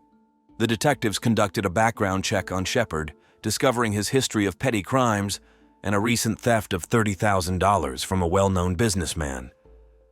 Despite no major criminal record, Shepard's profile fit the bill for someone capable of being manipulated into committing a more serious crime. Brought in for interrogation, Shepard swiftly confessed that Mike Dixon, the plastic surgeon, had hired him to carry out the murder. According to Shepard, the two had bonded over drinks at a bar, where they shared tales of their recent painful breakups. Under the influence of alcohol, their casual exchange blossomed into a sinister pact. Dixon, embittered by Michelle's rejection and impending marriage to another, had confided in Shepard and ultimately persuaded him to commit the murder. To begin with, several women were recruited with enticing offers of $11,000 each to assume the roles of mistresses and seduce Sun. Subsequently, a fabricated letter emerged from a woman claiming she and her child had been abandoned by Joseph. Despite these allegations, Dr. Sun consistently refuted them, and Michelle remained supportive. Additionally, the mysterious flash that the couple had noticed was actually the glow from Dave's cell phone flashlight. Dave frequently drove to their residence, simulating surveillance activities. Each of these visits was financially supported by Mike Dixon, who covered travel and related expenses. When these tactics of espionage and defamation failed to drive a wedge between the couple, Mike resorted to a more drastic solution. He proposed to a friend the grim task of assassinating the pathologist, offering 3 silver bars valued at approximately $10,000 as payment. Dave consented to the plan. He quickly pawned one of the bars provided as an upfront payment. According to Dave's account, upon arriving at Dr. Sun's residence, the situation escalated unexpectedly. It was an unintentional shooting. I panicked and he started moving down the hallway. In the aftermath of the shock, I called out, "Dr. Sun, are you okay?" Hearing no response, I followed him into the garage only to find him motionless. The silence of his last breath was unmistakable, and upon checking, he had no pulse. In his confession, Shepard disclosed that in a misguided attempt to conceal what he claimed was involuntary manslaughter, he stabbed Joseph Saunier multiple times. I stabbed him several times, though I can't recall exactly how many. If you assert it was 11 times, perhaps that's accurate. I had Dr. Sonny's phone in my hand, contemplating calling for emergency help, but ultimately, I did not. That hesitation led to further irrational actions. After leaving the scene, I collected the remaining silver bars from Mike and attempted suicide. Dave, in his statement, expressed that he had not fully grasped the implications of his agreement and only realized his incapability to commit murder upon confronting Joseph. If not for the accidental discharge of the firearm, Dr. Saunier might still be alive today. The plastic surgeon, implicated in the scheme, was detained by the authorities on the same day, facing charges of first-degree murder. This arrest was supported by a wealth of evidence, including incriminating phone calls and text messages explicitly confessing to the crime. During the initial interrogation, despite the overwhelming evidence, Mike Dixon adamantly denied all accusations and immediately requested legal representation. A legal battle unfolded. Dave Shepard, in a plea agreement with the prosecution, promptly admitted guilt for his role as a hired offender and relinquished his right to appeal the sentence. Consequently, he avoided the death penalty and was sentenced to life imprisonment without the possibility of parole. Mike Dixon, faced with only circumstantial evidence, entered a not guilty plea. In an unexpected twist during the trial, Dave, a principal witness for the state, testified that he acted alone in committing the crime, asserting that Dixon had no part in it. Under oath, he claimed that the silver bars were meant as an investment for a business venture they had planned together. The jury, divided, could not deliver a unanimous verdict, leading to the declaration of a retrial. The subsequent trial occurred in 2016. Dixon was convicted of first-degree murder and received a life sentence without the chance of parole. An appeal by his attorney resulted in the overturning of this verdict, and Dixon was subsequently released on a $2 million bail. However, the pursuit of justice persisted. The prosecution sought to reinstate the sentence through the highest criminal court in the state, or else a third trial would be necessary. The motion from the prosecutor's office, filed on February 11, 2019, was accepted in April 2020. The bail was canceled, and a new arrest warrant was issued. The Texas Court of Criminal Appeals overturned the lower court's ruling and reinstated Dixon's sentence. The judge decreed that the felon must continue serving his life term, without the possibility of parole. Mike Dixon is now serving his sentence in a prison located in Leck, Texas. Dr. Joseph Saunier entered into a romantic triangle when he started dating Michelle in July 2011. She still describes him as the greatest love of her life and expresses remorse for inadvertently leading a criminal to a man who is noble, loving, and truthful. Thank you for joining us in unraveling this complex and poignant story, which sheds light not only on the personal tragedies of those involved, but also on the darker aspects of human nature that can drive individuals to commit heinous acts. As we reflect on the events that led to the untimely demise of Dr. Joseph Saunier, it's crucial to recognize the importance of understanding criminal behavior, the effectiveness of law enforcement in piecing together the puzzles left behind by crime, and the role of judicial processes in seeking justice.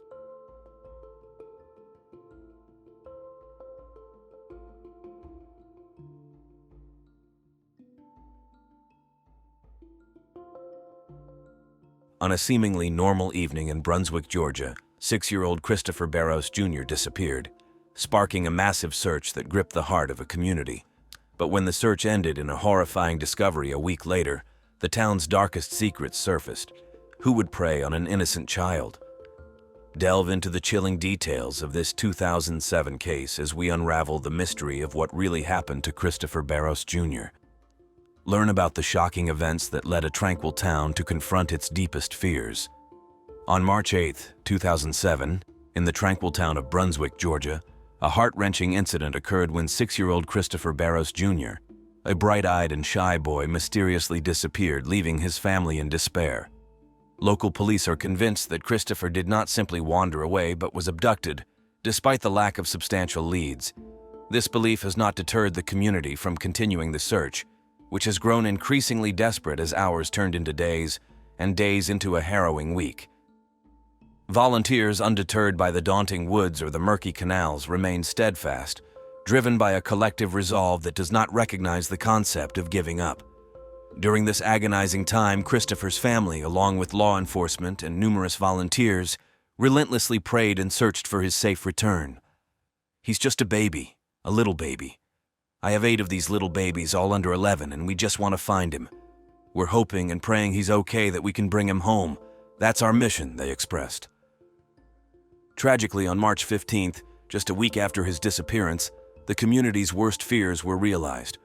Christopher's small body was discovered a few miles from his home, callously discarded in a trash bag by the roadside. The cruel fate of this innocent child prompted urgent questions. Who could commit such an atrocity? Did they act alone? This marks the somber narrative of Christopher Barros Jr. Christopher Michael Barros Jr., born on January 2, 2001, was the beloved son of Christopher Michael Barros Sr., commonly known as Mike, and Latrina Keith. Raised in Brunswick, Georgia, Christopher grew up in a bustling household with 6 brothers and 2 sisters. He resided with his father, Mike, his father's girlfriend, Paula Anderson, and a younger half-brother in a trailer at 150 Horseshoe Lane within the Canal Road Trailer Park. Known for his shyness yet cherished by all, Christopher had a deep affection for superheroes like Spider-Man and Batman. He enjoyed riding his bike, playing video games, and had a special bond with a stray cat he had befriended and named Jimmy. Christopher's family fondly recalls his heartwarming smile and his nightly routine of bidding everyone, "Good night, God bless, I love you," a testament to his loving and spirited nature. Christopher's presence brought joy to all who knew him, making his tragic disappearance and death a profound loss to the community. On March 8, 2007, following a typical school day at C.B. Greer Elementary, 6-year-old Christopher Barros Jr. paid a visit to his grandmother, Sue Rodriguez, whose trailer was just a short walk from his own home. After some quality time, Christopher decided to head out to the nearby playground at 6:15 p.m., armed with his toy lightsaber and eager to hit the swings, a regular pastime for him. Alarm bells rang when 7:15 p.m. came around, and there was still no sign of Christopher returning home. Paula Anderson, the girlfriend of Christopher's father, initially thought he might still be at his grandmother's place. However, upon learning from Sue that Christopher had left shortly after 6 p.m., Paula quickly contacted Christopher's father, Mike, to report his absence. Filled with dread, Mike immediately started searching for his son, but to no avail. At 8:15 p.m., Mike called the police to report his son missing. The search efforts escalated the next day, drawing over 300 volunteers alongside law enforcement to scour the area. "This is Carolyn Knabb's first time searching. I have 8 grandbabies, and if it were one of them, I'd hope for the same kind of community support," she shared. With the determination not to let the sun set on their efforts, the community was galvanized, declaring, "This isn't Jacksonville or Savannah. This is our community's time to act." Utilizing advanced resources such as heat-sensing aircraft, helicopters, and cadaver dogs, the team covered 5 square miles over 4 days. The community rallied further, distributing posters, flyers, and T-shirts bearing Christopher's image, hoping to trigger the memory of potential witnesses. Evening vigils were held with candles lit in hope, and the police offered a $31,000 reward for information that could lead to Christopher's safe return. Despite these extensive efforts and community solidarity, Christopher remained missing. Amid theories of a possible runaway, Mike Barros dismissed them firmly, expressing his deep anguish and love for his son in a heartfelt plea, "To whoever may have my son, please understand how much I love and miss him. I just want him back home safely." In an intensified effort to find Christopher, the authorities activated a Levi's call, Georgia's version of an Amber Alert, even though it was not confirmed if Christopher was abducted. As part of the investigation, several local registered sex offenders were questioned, including Christopher's father, Mike, and a neighboring resident, George Edenfield. Mike Barros, with a past conviction for statutory rape in April 1997, was quickly cleared as a suspect in his son's disappearance. However, the investigation took a grave turn when attention shifted to George Edenfield, a 32-year-old living just across from Christopher's grandmother. A significant lead was uncovered when Christopher's Star Wars lightsaber was found in the Edenfield's yard. George confessed to having seen Christopher returning home from school at about 2:45 p.m. on the day he vanished, and shockingly admitted to murdering the boy, claiming he was driven by demonic forces.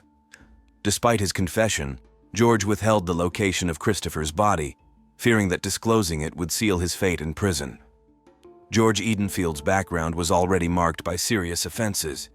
At 22, he was convicted for molesting 2 boys ages 7 and 9 living in his vicinity. Following his conviction, he was put on a decade-long probation and mandated to register as a sex offender, living with his parents. In 2006, new Georgia legislation, aimed at preventing child molesters from accessing children in public areas, came into effect, prohibiting sex offenders from residing within 1,000 feet of schools and playgrounds. In August of that year, George was notified by sheriff's deputies that he was violating this law due to his residence's closeness to a local playground. His failure to relocate led to an arrest in September 2006 for probation violation. He moved to the Canal Mobile Home Park shortly after, residing close to Christopher. Despite being ordered to move, his non-compliance led him before Judge Stephen Scarlett of the Glynn County Superior Court. On March 5, 2007, just days before Christopher's disappearance, George pleaded guilty and was sentenced to an additional 10 years of probation. Despite the severity of his probation breach, he was allowed to return home. George's father, David Edenfield, also had a criminal past, having been convicted of incest in 1993, resulting in a similar probation sentence. The dynamics within the Edenfield family were troubling, particularly as George's mother, Peggy, also became involved in the investigation. Following George's confession, police focus intensified on his family members. Peggy Edenfield initially misled the police with her statements, first claiming that Christopher was hidden in a closet in their trailer, leading to an urgent search that yielded no results. She later supported George's confession that he had indeed killed Christopher, but claimed ignorance about the body's location. In efforts to locate Christopher's remains, George was brought to the trailer to aid the investigation, but he failed to provide any significant information. Investigators revisited the trailer with a gas company representative to conduct a methane gas detection test, which is typically used to identify decomposition byproducts. This test revealed the presence of methane gas inside the trailer, indicating that a body had likely been inside. During a subsequent interview, Peggy Edenfield altered her account once more. This time she implicated not only her son but also her husband, David Edenfield, and a family friend, Donald Dale. She recounted witnessing the choking of Christopher by her son and husband. Peggy also admitted to aiding in the removal of fingerprints and DNA from the boy's body before it was wrapped in plastic trash bags. Following these shocking revelations, Peggy Edenfield was arrested on March 14, 2007, and faced charges including giving false statements, obstructing an officer, and concealing the death of another. David and George Edenfield were arrested on the following day with similar charges, and family friend Donald Dale was also taken into custody. Sue Rodriguez, Christopher's grandmother, expressed her profound sorrow upon learning of the arrests. She tearfully shared that she had always cautioned Christopher against associating with the Edenfields after discovering George's name on George's online sex offender registry. She recalled advising Christopher, "They're not nice people. Stay away from them." In the wake of the arrests, law enforcement conducted an extensive search for Christopher's body, led by clues from David Edenfield and Donald Dale. Despite initial setbacks from inaccurate information and the use of helicopters and cadaver dogs, the search was momentarily suspended. However, on March 15, 2007, the search took a tragic turn. Two officers patrolling on an ATV noticed tire tracks off Canal Road near Brunswick's Golden Isles Airport. Curiously following the tracks, they discovered a black trash bag surrounded by flies containing the decomposing remains of a young boy, later identified as Christopher Barros Jr. The site was promptly secured, and an autopsy confirmed that Christopher had died from asphyxiation and had suffered from sexual abuse. Glynn County Police Chief Matt Durden reflected on the painful task of escorting Christopher's father to identify his body, describing it as the most challenging aspect of the case. Another searcher voiced the somber sentiments felt by many. While they had suspected the grim outcome, accepting it was still profoundly difficult. She expressed a sense of tragic relief, acknowledging, "You suspected all along in your heart. It's just not the outcome you want. At least we know, though. At least it's over." Donald Dale, previously a neighbor to the Edenfields in downtown Brunswick, shared a mutual interest in video games with the family. On the evening of March 8, 2007, roughly 2 hours after Christopher was last seen, the Edenfields invited Dale over under the pretense of a video game session. On June 26, 2008, over a year after these tragic events, the prosecution dropped charges against Dale, including concealing death, evidence tampering, and felony obstruction related to Christopher's murder. In exchange, Dale pleaded guilty to lying to the police. He initially misled investigators by falsely claiming the Edenfields had incinerated Christopher's body. Dale's attorney, John Wetzler, argued that Dale's cognitive impairments made him vulnerable to manipulation by the Edenfields. Wetzler stated, Donnie was tragically in the wrong place at the worst possible time, trusting the wrong people. He described Dale as mentally challenged, naive, and easily influenced, arguing that Dale's inconsistent statements stemmed from confusion and misunderstanding during police interrogations. "I don't believe he grasped my questions, let alone those posed by the police. They arrested him because of his inconsistent statements, but he was simply confused and didn't understand what was being asked," Wetzler explained. The trial for 61-year-old David Homer Edenfield began on September 29, 2009. He faced charges of sexual molestation and the murder of Christopher Barros Jr. Peggy Edenfield, his wife, agreed to testify against him to avoid a death sentence, providing critical evidence for the prosecution. Armed with videotaped confessions, prosecutor John B. Johnson illustrated how David, along with George and Peggy Edenfield, cunningly enticed Christopher into their trailer directly across from his grandmother's, subsequently committing their gruesome acts and ultimately strangling him. The prosecutor vividly recounted the day Christopher vanished during the trial. Paula, girlfriend of Christopher's father, Mike Barros, testified that she escorted Christopher from the bus stop on that ill-fated day. This was corroborated by George Edenfield's admission to having seen Christopher returning home from school around 2:45 p.m. It was revealed that Christopher was moving between his home and his grandmother's, fetching action figures and playing with a Star Wars toy lightsaber recently bought by his father. Christopher was last seen playing on a swing near his grandmother's trailer. After several hours, around 6:15 p.m., he headed home, passing through the Edenfields' canal trailer where George Edenfield lured him inside. Mike Barros testified that he received a call from his girlfriend around 7:15 p.m. about Christopher's disappearance and subsequently reported him missing just after 8 p.m. The jury viewed the initial hour of David Edenfield's police interview. Initially, David blamed his son George, denying involvement before describing the horrific act of murder. David admitted that upon entering a room, he found his son forcing Christopher into sexual acts. Confronted with photos of Christopher's deceased body, David changed his story, admitting his own involvement as he described the chilling details of the crime. He narrated how, instead of intervening, he joined in the brutal act. The courtroom heard David's videotaped confession.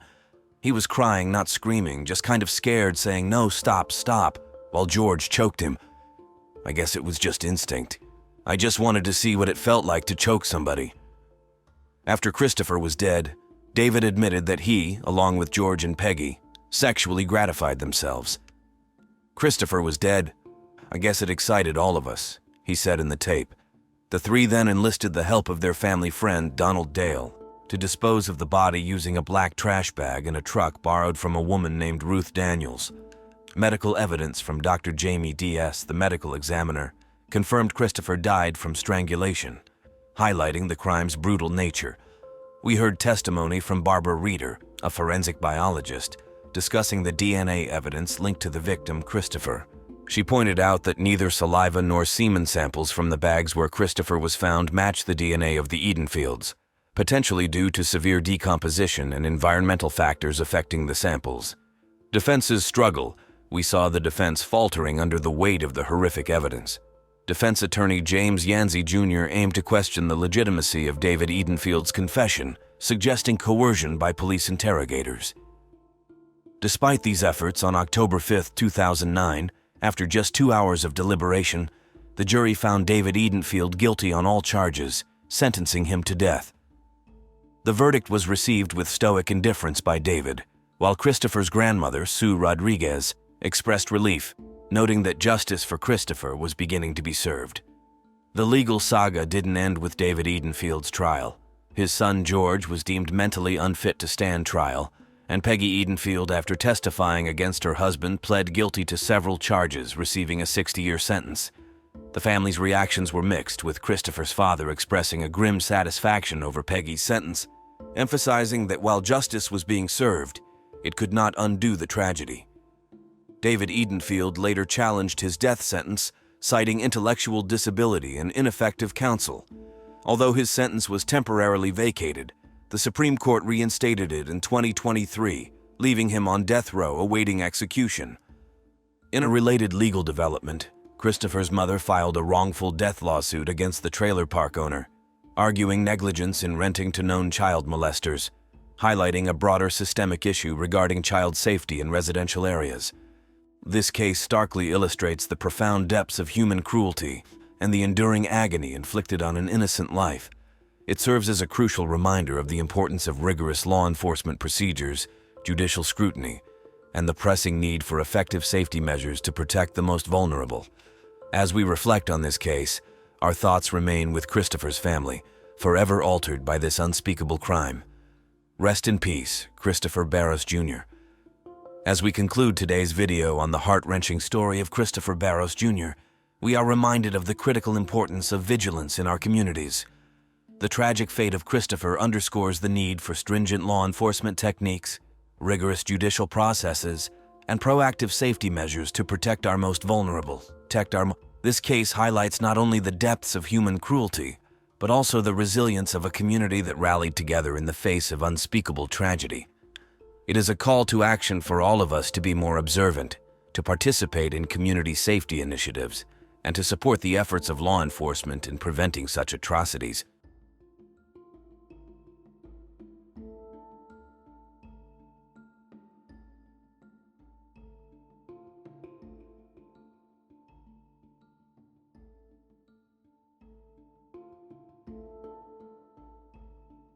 Can you imagine dialing 911 to confess to the most unimaginable act, killing your own mother? What drove this beloved daughter, celebrated as a star athlete and a beacon of potential, to such a dark moment that it ended in bloodshed? This isn't just a crime story. It's the tragic discovery of a seemingly perfect life. What scary secrets are hidden behind the facade of family love? The 46-year-old woman found dead in her Westchester Avenue apartment on Monday will be remembered tonight. We have some breaking news from Melrose. Police report that Skydaja Patterson has been arrested for the murder of Selma McLean. Family sources previously identified Skydaja Patterson as the victim's daughter. Kill your own mother? This concept seems inconceivable, even unimaginable. Can you imagine doing that? Most of you are probably thinking absolutely not. However, in today's case, we are talking about a daughter who did exactly that. And not only did she kill her mother, she did it in an absolutely horrific way. Investigators said the victim was found dead in his Westchester Avenue apartment with injuries to his face and head last Monday. This was the case of Skydaja Patterson, who mercilessly beat her mother to death with a cooking pot. Police found the victim on the floor of her living room at 720 Westchester Avenue just after 3:30 this morning. That was also when they arrested the 26-year-old woman. Prepare yourself, because this case will really give you chills. On Monday, March 25, 2024, a 911 call came in alerting police to a murder that had just occurred inside a Bronx apartment in New York. The caller was none other than Skydaja Patterson, who admitted to the heinous act she had just committed. My mom, Skydaja Patterson told police, confessing her guilt. When the dispatcher picked up the phone, you can only imagine the thoughts running through their heads. Maybe it was a joke or a silly joke from Sky's friends. After all, 911 dispatchers often receive hundreds of fake calls. Unfortunately, this is not one of them. Sky told the truth, and what happened was truly brutal. On the other end of the phone, Skydaja Patterson's mother was lying next to her, beaten to death, and Skydaja Patterson was still clutching the murder weapon covered in her mother's blood. Immediately after Skydaja Patterson called, authorities rushed to the scene and found Selma McLean, Skydaja Patterson's mother, unconscious and unresponsive with injuries to her face and head in the apartment. Only Skydaja Patterson and her mother were found, with no other witnesses. Soon after, Selma was pronounced dead at the scene. Family members later identified the body as Selma and identified Skydaja Patterson, the perpetrator, as her biological daughter. Police also said that when she arrived at the apartment in the Bronx, Sky was still clutching a pot with a lid.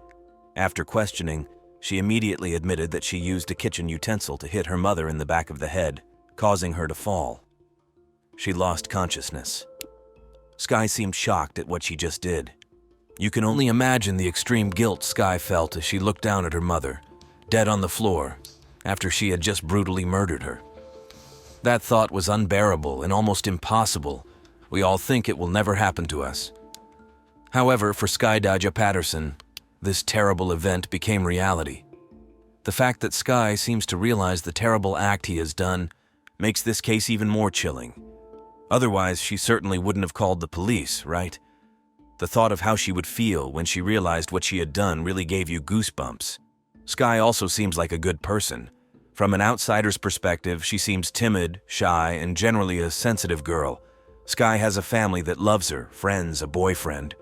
You would never think that she is the type to kill. I mean, usually murderers have a certain look about them or a certain way they act, even if it's just scary eyes. You see it coming. Think back to Jeffrey Dahmer. He definitely has that look.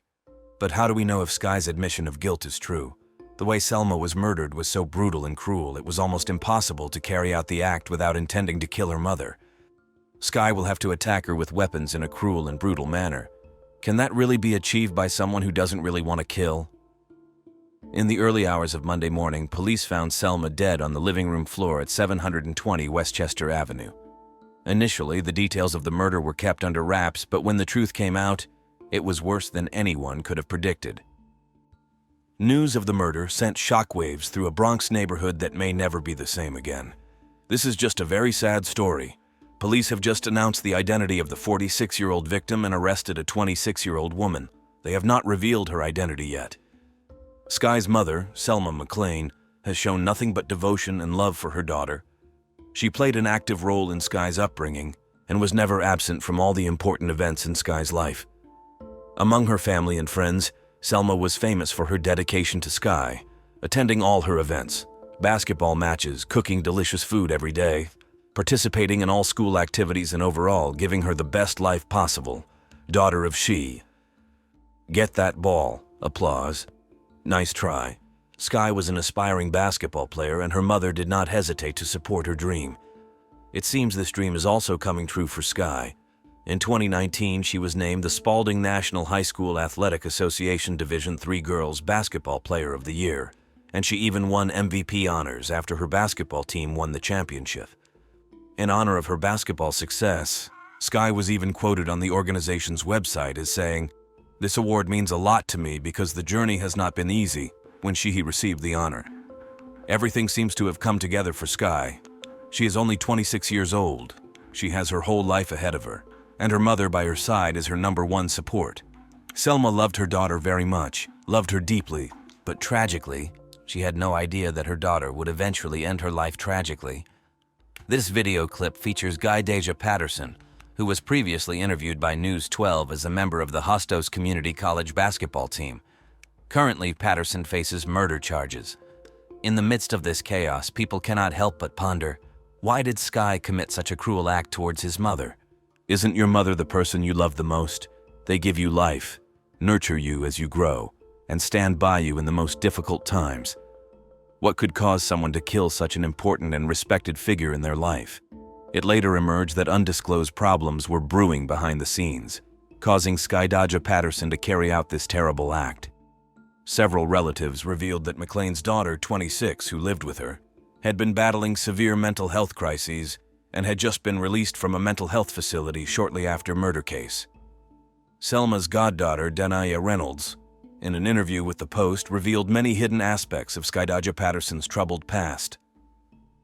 Dana recounted being with Selma and Skye Deja Patterson just 2 hours before the murder, during a family trip to Connecticut, where they went to church and had dinner at one of Selma's daughter's homes.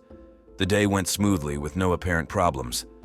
After returning safely to the Bronx around 1 a.m., Dana left their apartment under the impression that everything was fine. However, she was sorely mistaken.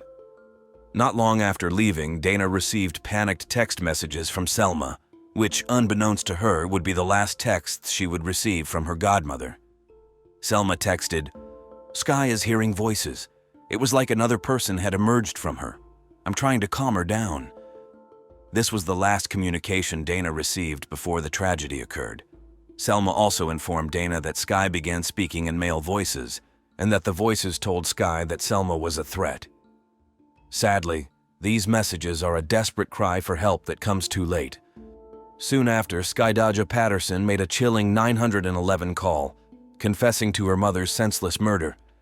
Looking back on these events, it is hard to believe that Skye Deja Patterson could commit such a brutal act. Speaking in a male voice, it's so confusing. This is a picture of Skye Deja Patterson. Doesn't she seem innocent? The strange nature of hearing voices and speaking in an unfamiliar tone prompts speculation about the possibility of something sinister, perhaps even possessed. This is not the first case where possession has been proposed in a murder case. Those familiar with the third Conjuring film will recognize the symptoms: loss of awareness of the environment, loss of personal identity, inability to distinguish reality from fantasy, and changes in voice. This strange parallel may seem far-fetched, but there's no denying that considering it is unsettling. The morning after Dana received the devastating news from a friend that Selma had passed away, she was filled with panic and disbelief. Driven by urgency, Dana rushed to the apartment. However, when she arrived, it was too late. Entering the house, Dana is faced with a scene that far exceeds her darkest fears. She recalls chilling details. The police were stationed outside the building, right in the disrepair of the apartment. The door opened slightly. Chaos reigned inside. The shoe rack lay upside down, its contents scattered all over the floor. Looking inside, I saw something horrifying on the couch. It was too late to help. Blood everywhere. Adisa Patterson, the victim, had been acting erratically for months, Dana recalled. Skye suffered a profound tragedy in August, a stillbirth that deeply affected her. Dana explains, "She just wants to get over it all and return to a normal life, but she can't. She cannot heal." This emotional turmoil is further complicated by a recent breakup with the baby's father. Prior to these events, Skye graduated from Lincoln University of Pennsylvania in 2022 with a bachelor's degree in business and planned to pursue a master's degree.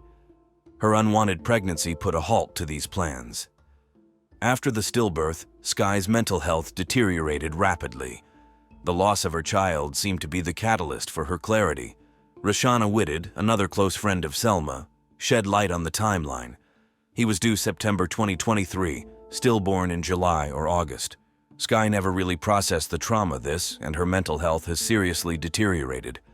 The impact of stillbirth is profound and can lead to significant physical and mental health challenges. Postpartum psychosis, a serious mental health condition that can occur after childbirth, includes symptoms that disrupt a person's reality, such as hallucinations, delusions, and paranoia. This condition could potentially explain Skye's allegedly irrational actions. In extreme cases, those affected may harm themselves or others. Tragically, instead of harming herself, Skye harmed her mother.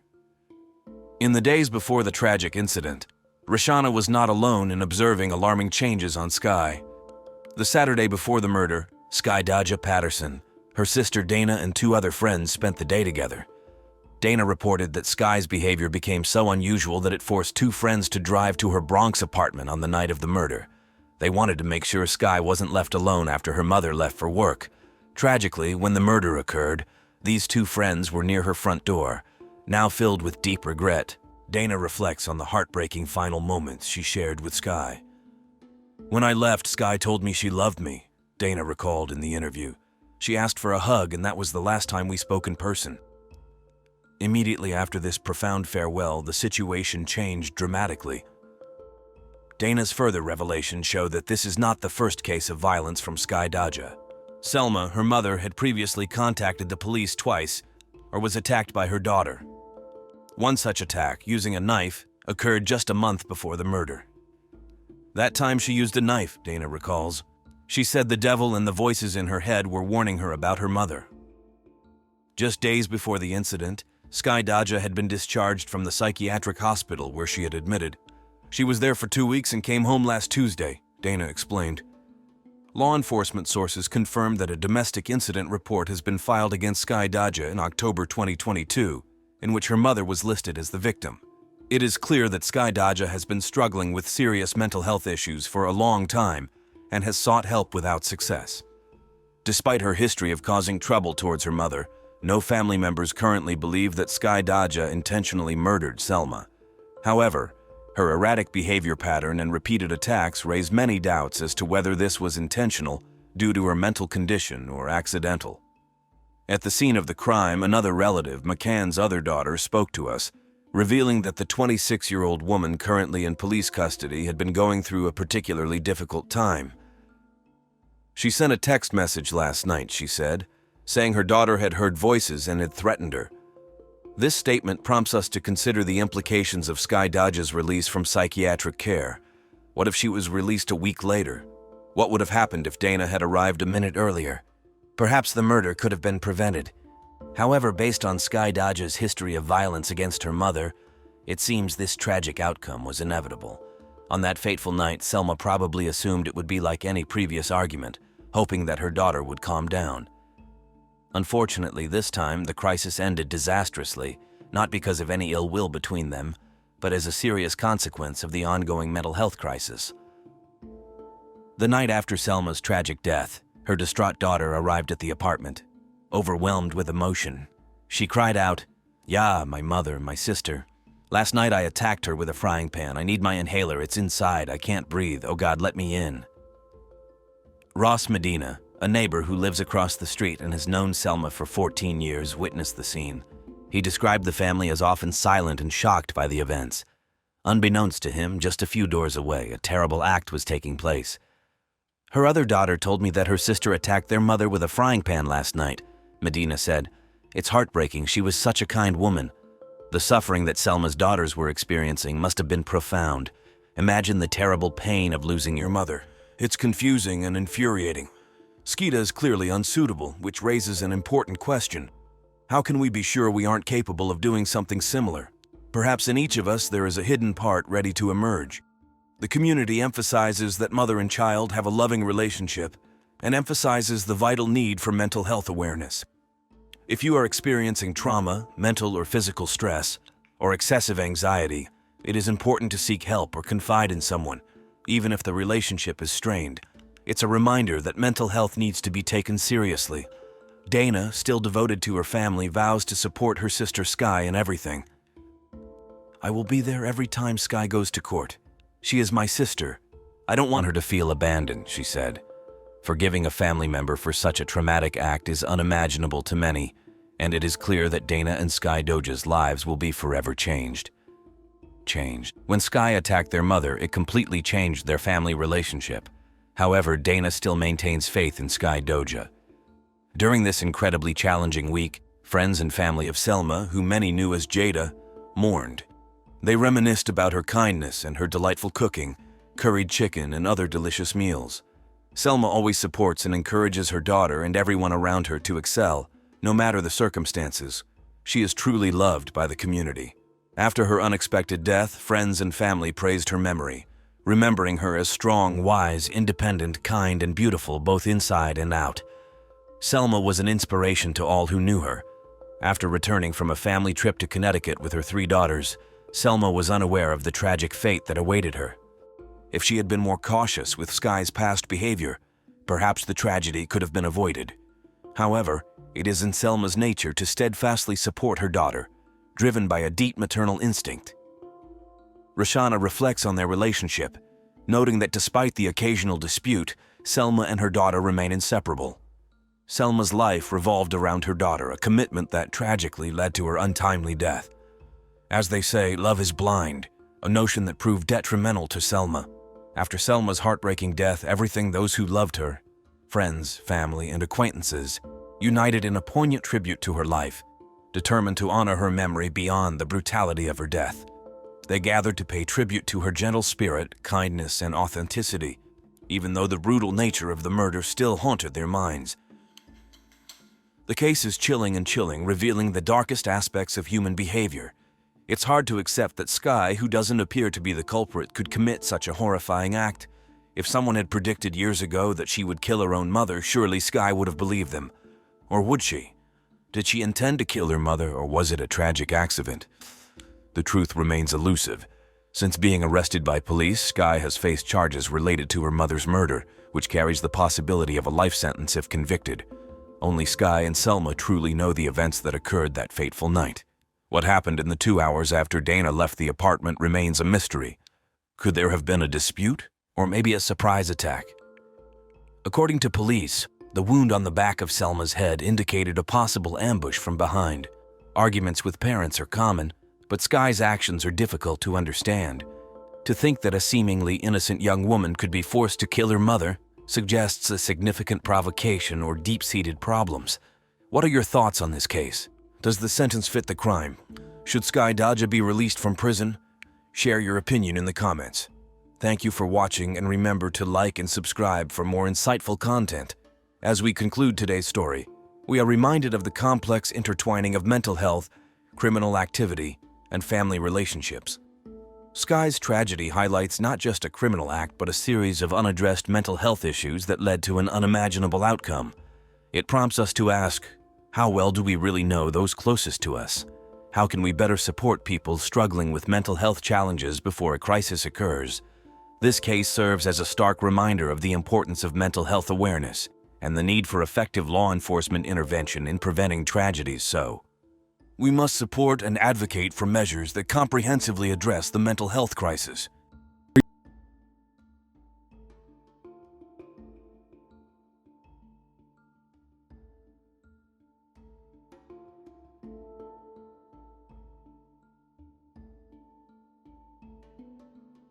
What would you do if the person you trusted turned out to be the source of your worst nightmare? Imagine living peacefully in a peaceful neighborhood, only to have your life turned upside down by an unexpected and violent act. This is not just a fictional story. That's the grim reality for the Brenton family, who find themselves at the center of a grisly crime that reveals the darkest aspects of trust and betrayal. Can you understand what made a seemingly calm man mastermind such a ruthless attack? Join us in this fascinating exploration of human motivation and the hidden worlds of the criminal mind. In today's episode, we'll look at a traumatic event in Florida that will make you reconsider your surroundings. This story focuses on a seemingly ordinary man, a 48-year-old IT professional, living a conflict-free life with his family until he becomes the victim of a tragic and unexpected attack. Let's explore the details. Located in the northwest corner of Jacksonville, Florida, this suburban area, once primarily farmland, has become part of the expanding urban landscape. This includes B.C. Johnson Road, a quiet semi-rural street where residents enjoy large plots of land and little traffic. It is a neighborhood where everyone is familiar with each other, and until recently it was the epitome of peace. The Brenton family has called this street their home for more than 2 decades. Their life here was peaceful until the night of September 20th, 2016. That evening, the family settled back into their usual routine. Venus Brenton and her 17-year-old daughter Josephine, often called Josie, went to bed early, while Jonathan Brenton, affectionately known as Joe, slept in a separate room at the back of the house due to his snoring. Their peaceful night was significantly interrupted. Just before 3 a.m., a loud banging on the door woke the Brenton family. Venus quickly checks on Joe, while Josie, startled by the noise, arrives at the door with her parents. Joe, ever cautious and protective, told his family to stay back as he approached the door to see who was outside. As Joe was struggling with his keys, the quiet night was shattered by a series of gunshots. It's unclear the exact number of shots fired, but the family said they heard many. The bullet flew through the decorative glass of the door, nearly hitting Venus. Amid the chaos, Josie ran back to her room and hid under the bed covers. The gunfire stopped as suddenly as it began, leaving behind the sound of car doors closing and tires screeching as the attacker fled. When silence returned, Joe was found lying motionless on the floor, and Josie, from her hiding place, frantically called 911. This tragic event not only robbed her husband of his wife and her teenage child of her father, but also shattered the peace of what seemed to be a safe neighborhood. Follow along as we dig deeper into the motives and consequences of this tragic evening that forever changed the lives of the Brenton family. Joe Brenton, 48, tragically lost his life, and paramedics were unable to revive him after he suffered multiple gunshot wounds to the chest and head. At the time, Joe's wife, Venus, and daughter Josie were present but did not witness the shooter, leaving them unable to provide details about the attacker or attackers, including whether there was one or possibly more, due to the intensity of the gunfire. Jacksonville police found 16 bullet casings at the crime scene, but no DNA evidence or fingerprints. The casings suggested the use of a single gun, suggesting that perhaps only one individual was responsible for the shooting. Notably, the attack began suddenly as Joe approached the outside door, which had glass through which he could be seen, suggesting that the attack was targeted.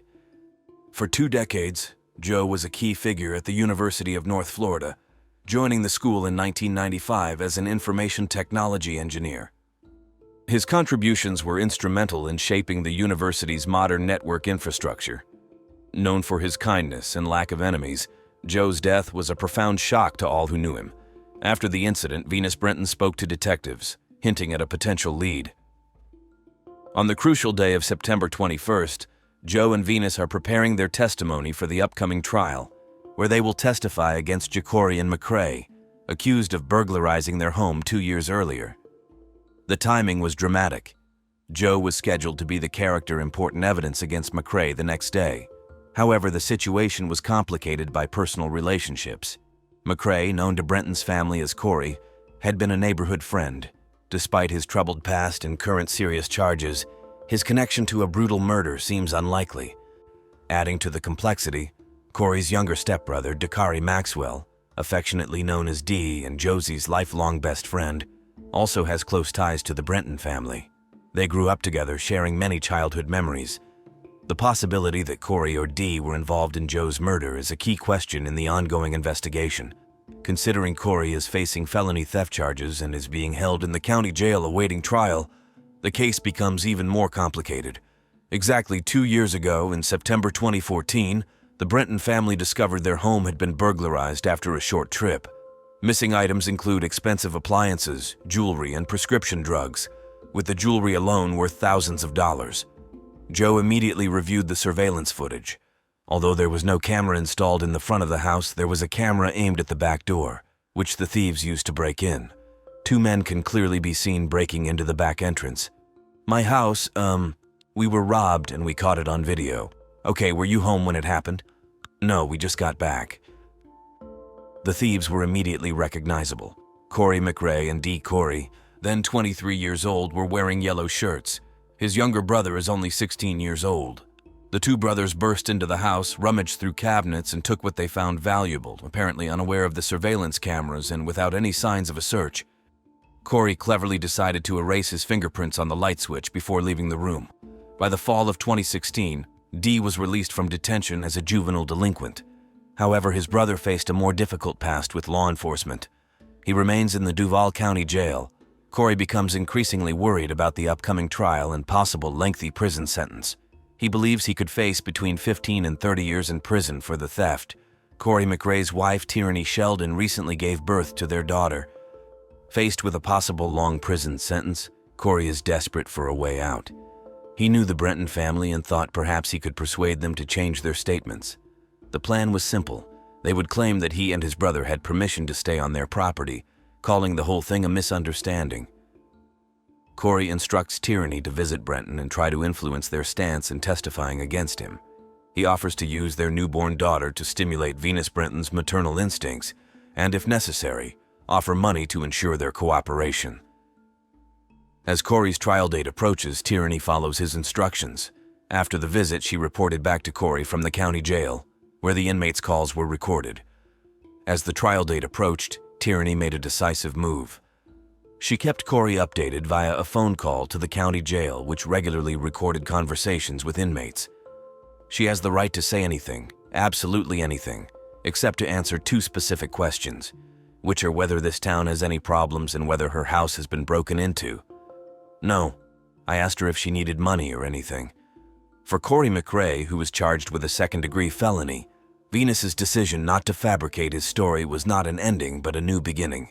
Reacting to this, Corey made follow-up calls, reaching out to others in his circle, including his brother D and a friend known as Demetrius Ford or Peanut. "But man, this is serious. I swear to all I love. You just picked Jerry yesterday, man. My trial is tomorrow. D will coordinate with you, dude. Take care of it, you hear me?" Unaware that all of his communications had been recorded by the Duval County Jail, Corey began plotting to eliminate Joe Brenton, a key witness against him. He enlisted Peanut and D to carry out the attack before Brenton could testify. Their plots are many and varied. One involved throwing Molotov cocktails to set Brenton's house on fire, a plan that was abandoned when it was realized the house's brick construction would prevent a quick ignition. The revised strategy involved approaching Brenton's house under the guise of a city worker, then shooting through the clear glass of the door. Corey details this to his 17-year-old brother D. "You saw that, right? The door has see-through glass. Use it to your advantage," Corey urged. He emphasized the severity of the situation photo of him to his younger brother. 15 to 30 years, man. That's a must. You know what I mean? Be smart about it.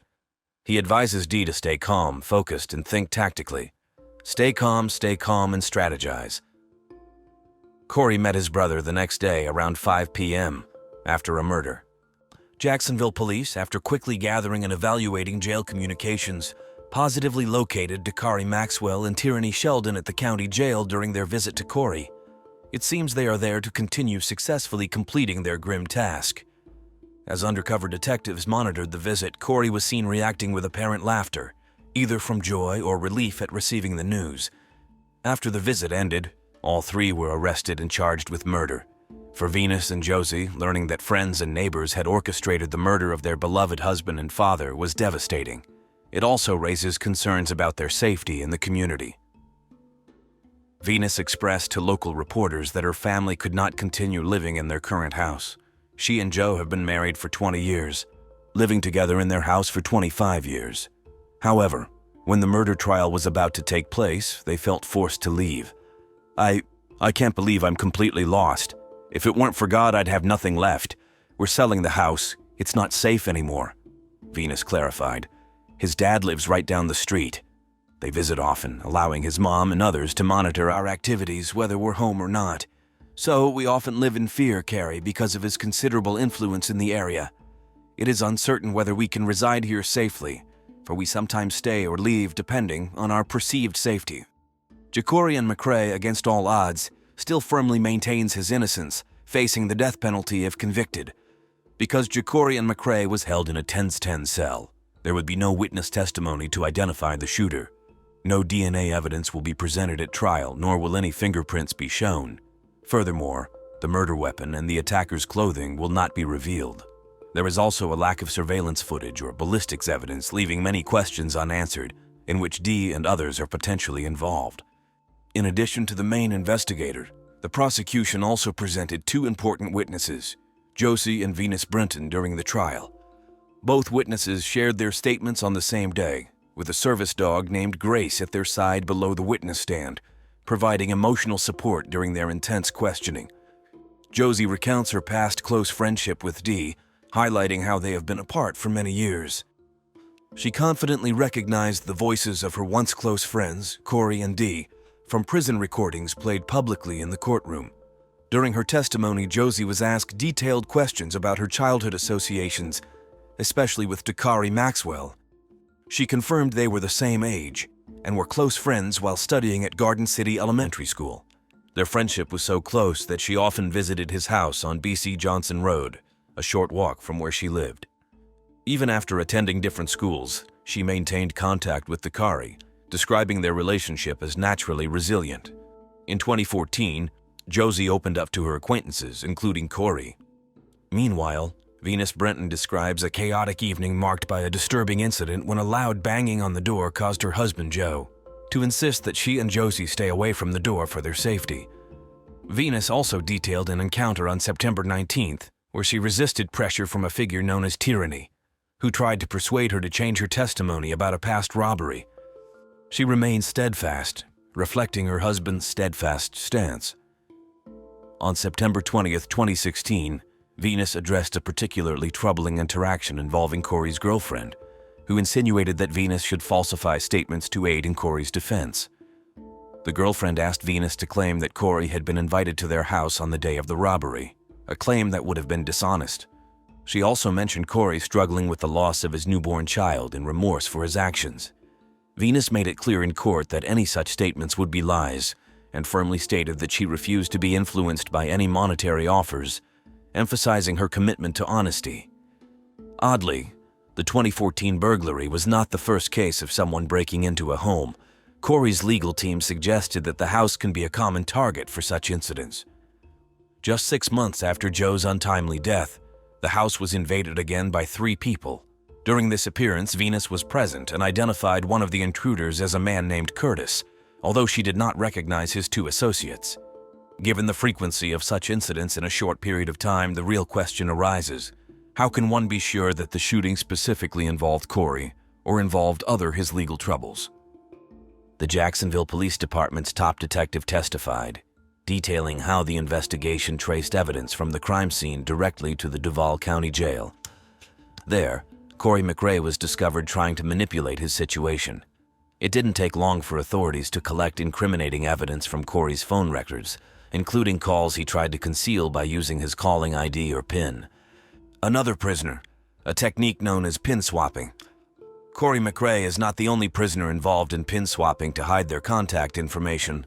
During the trial, the jury was provided with audio recordings of 6 phone calls, each lasting about 15 minutes. The dialogue opened with a question about the possibility of tracking calls made from prison using different identification numbers. The answer is very detailed and technical. The discussion then turns to specifics on how to apply this technique to recent cases.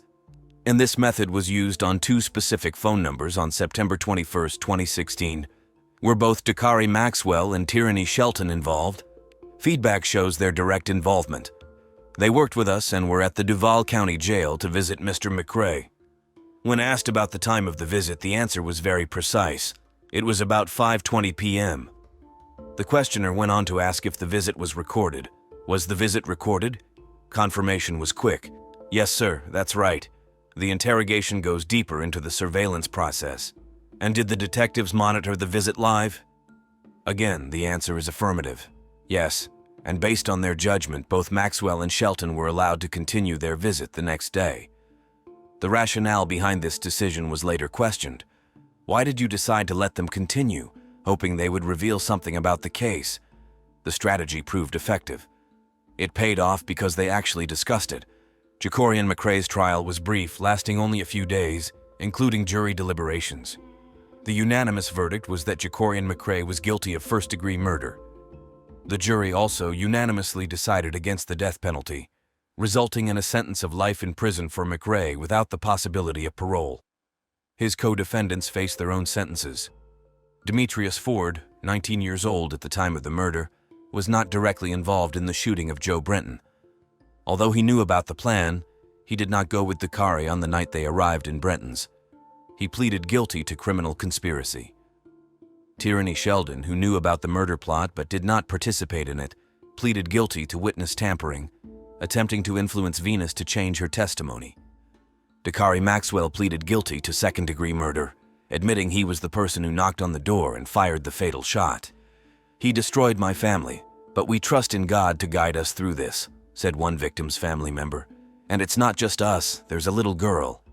1 year of growing up without a mother. You impacted so many people with your actions. Since being detained, Jacori McRae has faced 5 additional charges, including battery, attempted escape, and lewd acts. His escape attempt involved meticulously punching a hole in the cell wall and fashioning a makeshift rope from a blanket. However, his plans were thwarted before he could take the final steps.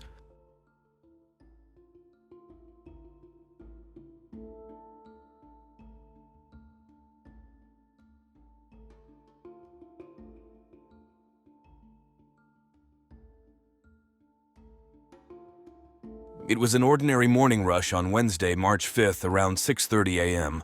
on the Bira Toll Road in Jakarta. The early commuters were in full flow, weaving their way through the busy thoroughfare. Among them were Dion and Sar Woko, 2 seasoned crane operators heading towards Pondok Indah. Amidst the morning blur, a peculiar sight on the roadside caught Dion's attention, a shape that lay awkwardly at the edge of the asphalt, partly on the grass. At a glance, it appeared to be nothing more than a discarded mannequin. Driven by a mix of curiosity and concern, Dion slowed down, pulled over, and cautiously approached the object. What he found was not a harmless figure, but a lifeless body, shockingly out of place in the morning routine. Isn't it startling how often people stumble upon the macabre in their daily lives? What would you do if you were in Dion's shoes?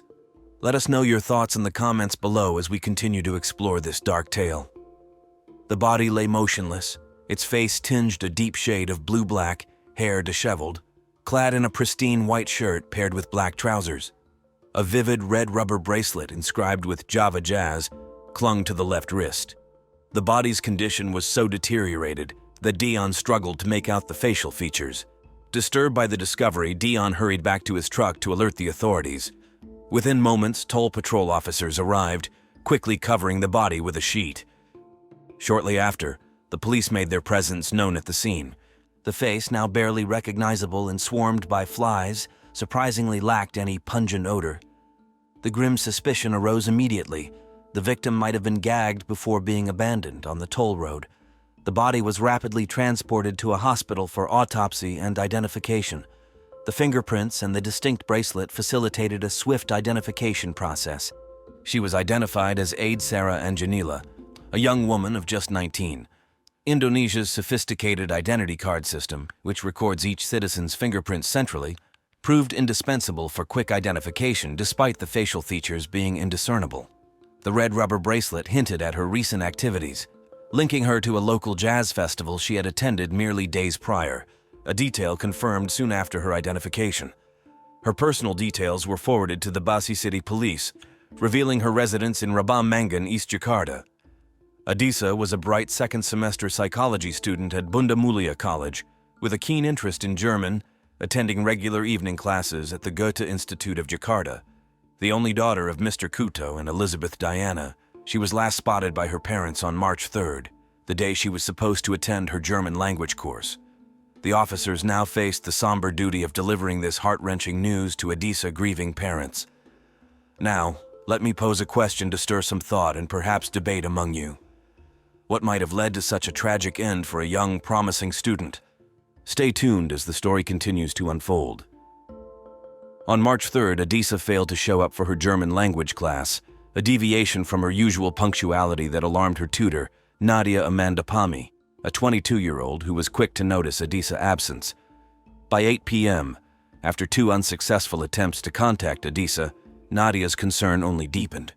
The investigation took a significant turn when detectives interviewed Adisa's friends, leading to a pivotal clue.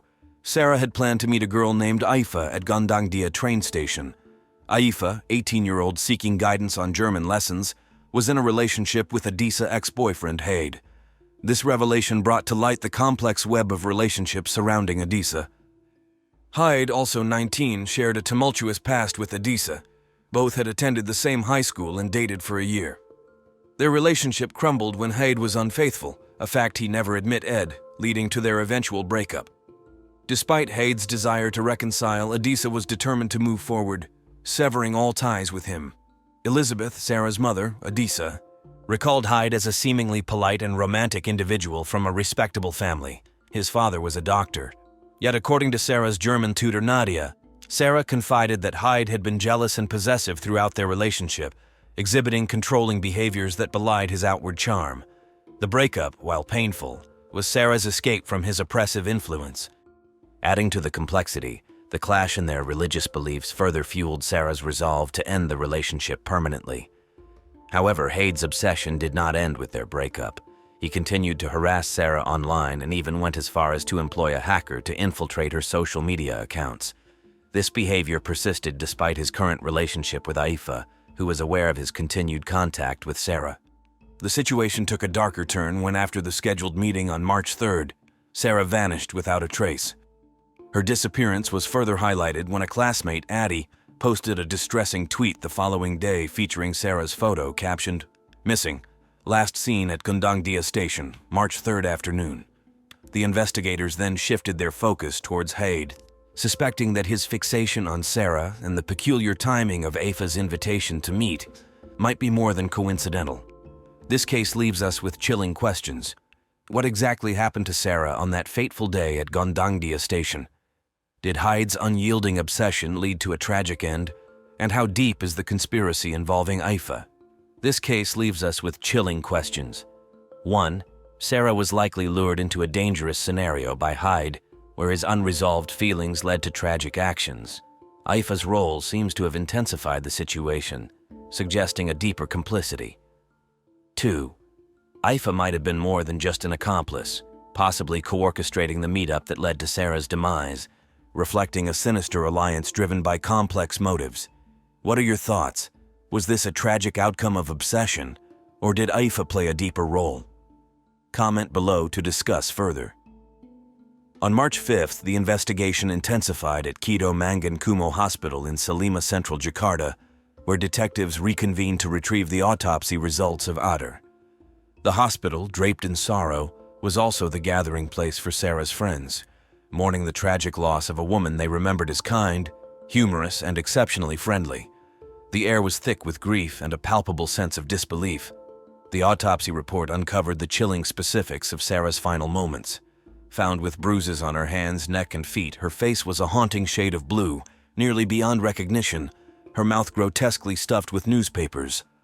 It was determined that suffocation, caused by a newspaper forcefully lodged in her throat, was the cause of death. The extensive bruising suggested a brutal beating with a blunt object, indicating she suffered considerable abuse hours before her untimely death. Among the mourners were her close associates, Hyde and Aifa, both visibly devastated. They expressed their sorrow openly and took to social media to denounce the perpetrator behind this heinous act.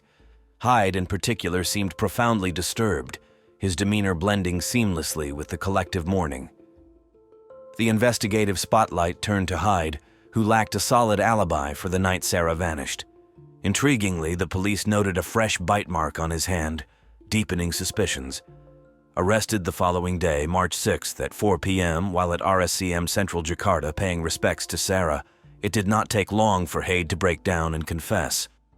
This shocking revelation forms a key part of the narrative in our upcoming true crime documentary, which seeks not only to explore the tragic events but also to educate audiences about criminal behavior, law enforcement procedures, and essential safety prevention measures.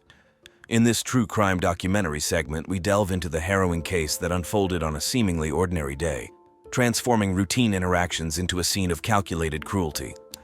The suspects, identified as Hyde and Aifa, exhibited a shocking lack of remorse during police interrogations. Their laughter, amidst discussions of their heinous acts, underscored a disturbing indifference to their serious crimes. The investigation revealed that their victim, Sarah, endured prolonged torture and beatings within the confines of a compact Visto car while traveling from South to East Jakarta.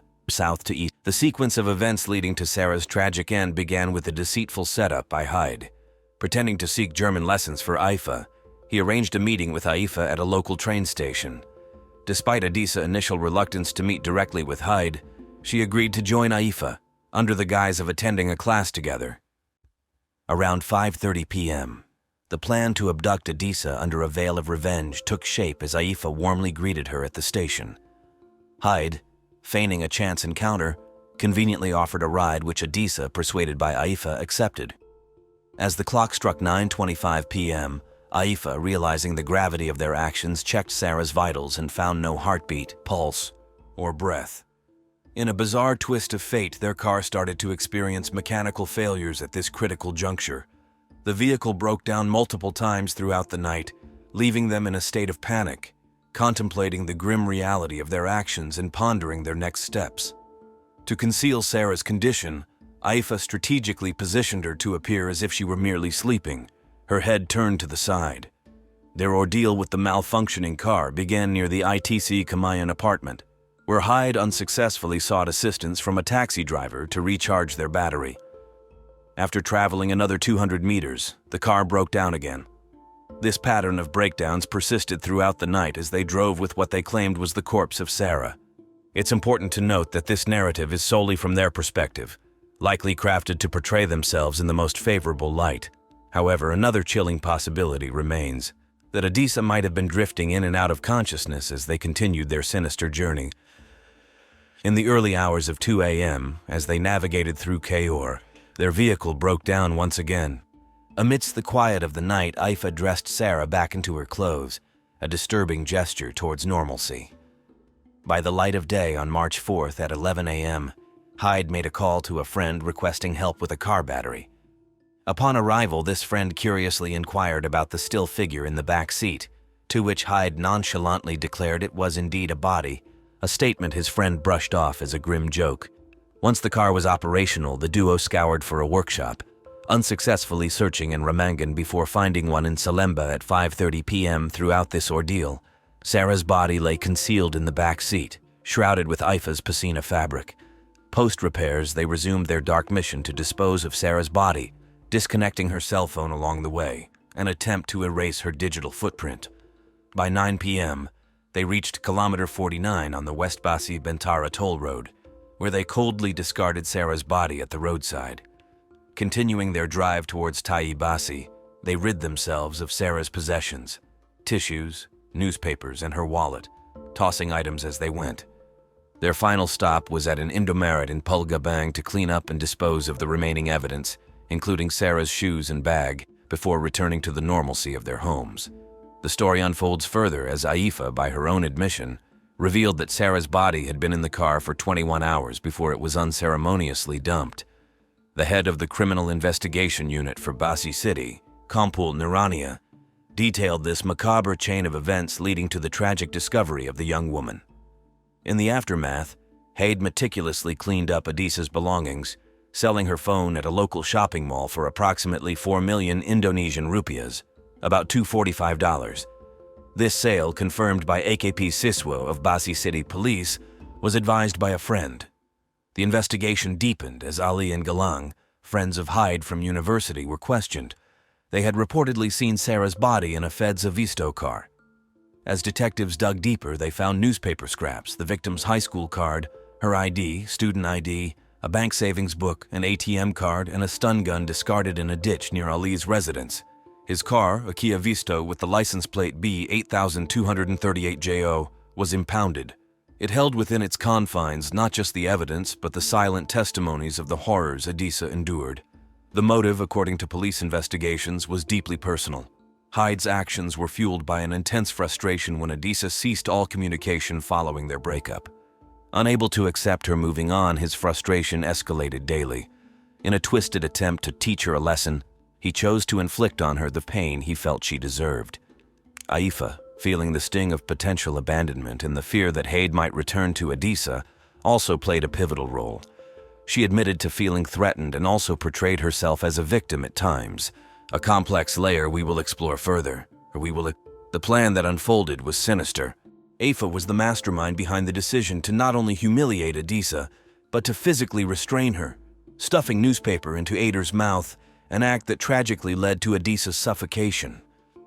This action raises critical questions about intent and premeditation, given that the initial claim by both was merely to kidnap Adisa. However, the use of a stun gun and the prolonged beatings tell a story of far greater malice. The pair's failure to seek help, their disposal of Adisa's belongings, and the cold manner in which her body was discarded exemplify a brutal disregard for human life. Adisa, described by those who knew her as beautiful and vibrant, was found in a state that left her unrecognizable even to her father, an image that haunts those involved in the case to this day. The trial of Hyde and Aifa unveiled further complexities. Though their initial intent may not have been to kill, their reckless and callous actions spoke volumes about their disregard for Adisa's well-being. Throughout the trial, their relationship deteriorated, leading them to be seated separately. Aifa presented herself as a reluctant participant, coerced by Hyde under threat of severe consequences, a narrative that starkly contrasted their damning confessions to the police. On December 9, 2014, both were convicted under Article 340 of the Criminal Code for premeditated murder and sentenced to 20 years in prison. Aifa's defense was desperate. She claimed never to have intended nor planned to kill, stating that the act of stuffing the newspapers was only meant to silence Adisa's screams. She insisted that it was Haid who was the dominant aggressor, responsible for the more severe acts of violence. "It was not my intention, but because of Hyde's orders," she claimed.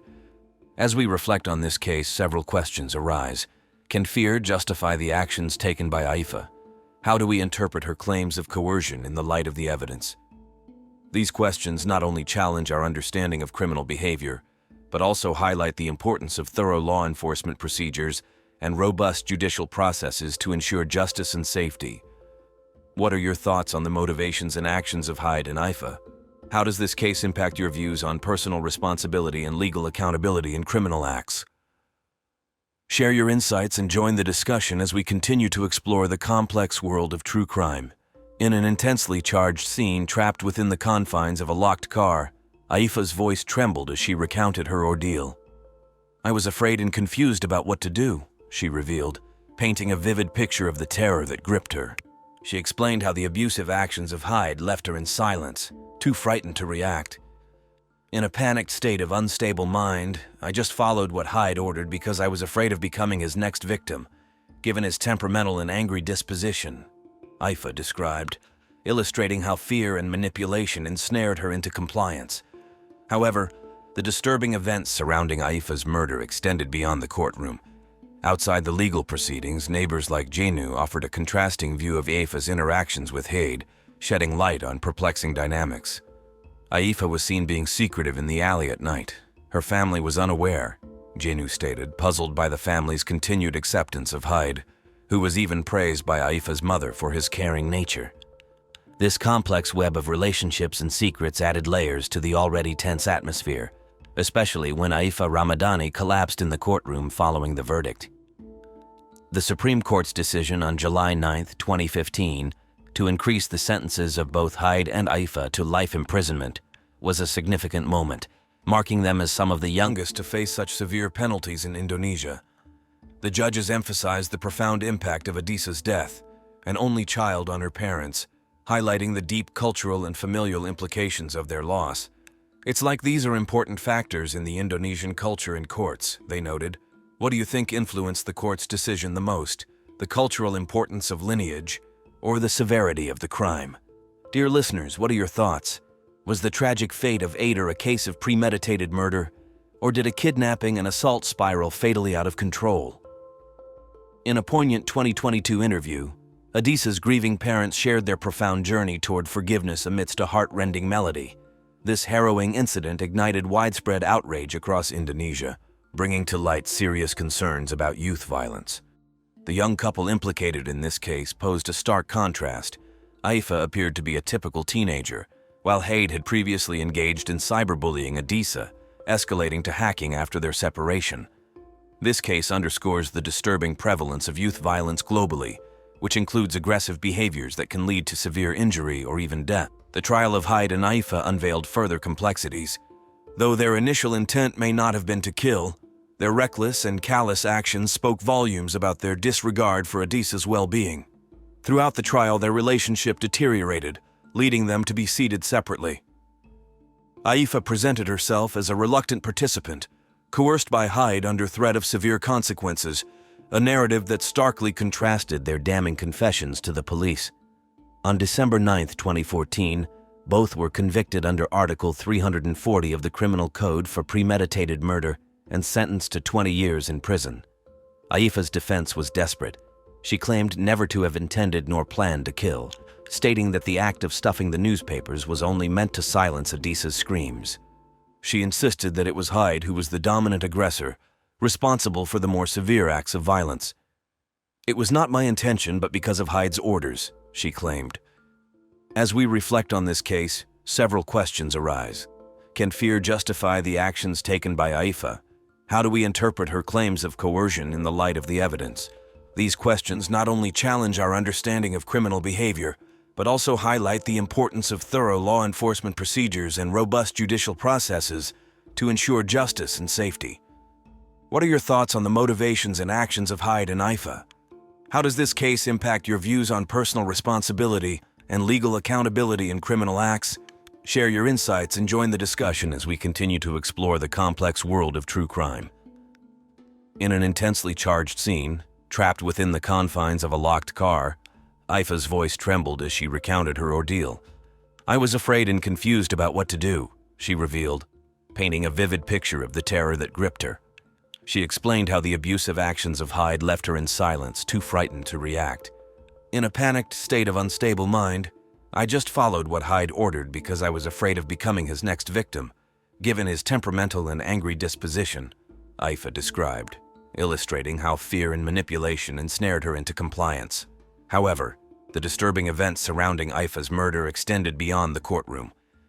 Outside the legal proceedings, neighbors like Genu offered a contrasting view of Aifa's interactions with Hyde, shedding light on perplexing dynamics. Aifa was seen being secretive in the alley at night.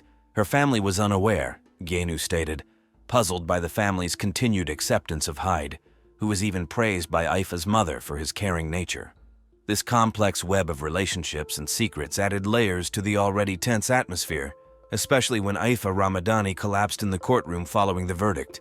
The Supreme Court's decision on July 9, 2015, to increase the sentences of both Hyde and Aifa to life imprisonment was a significant moment, marking them as some of the youngest to face such severe penalties in Indonesia. The judges emphasized the profound impact of Adisa's death, an only child on her parents, highlighting the deep cultural and familial implications of their loss. "It's like these are important factors in the Indonesian culture and courts," they noted. Friends and family continue to speak fondly about Isera, mentioning how, due to her kind, humorous, and friendly nature, she was willing to help anyone in need, something Aid was aware of and used it against her to set a deadly trap. Adisera Angelina Couto, may you rest in peace.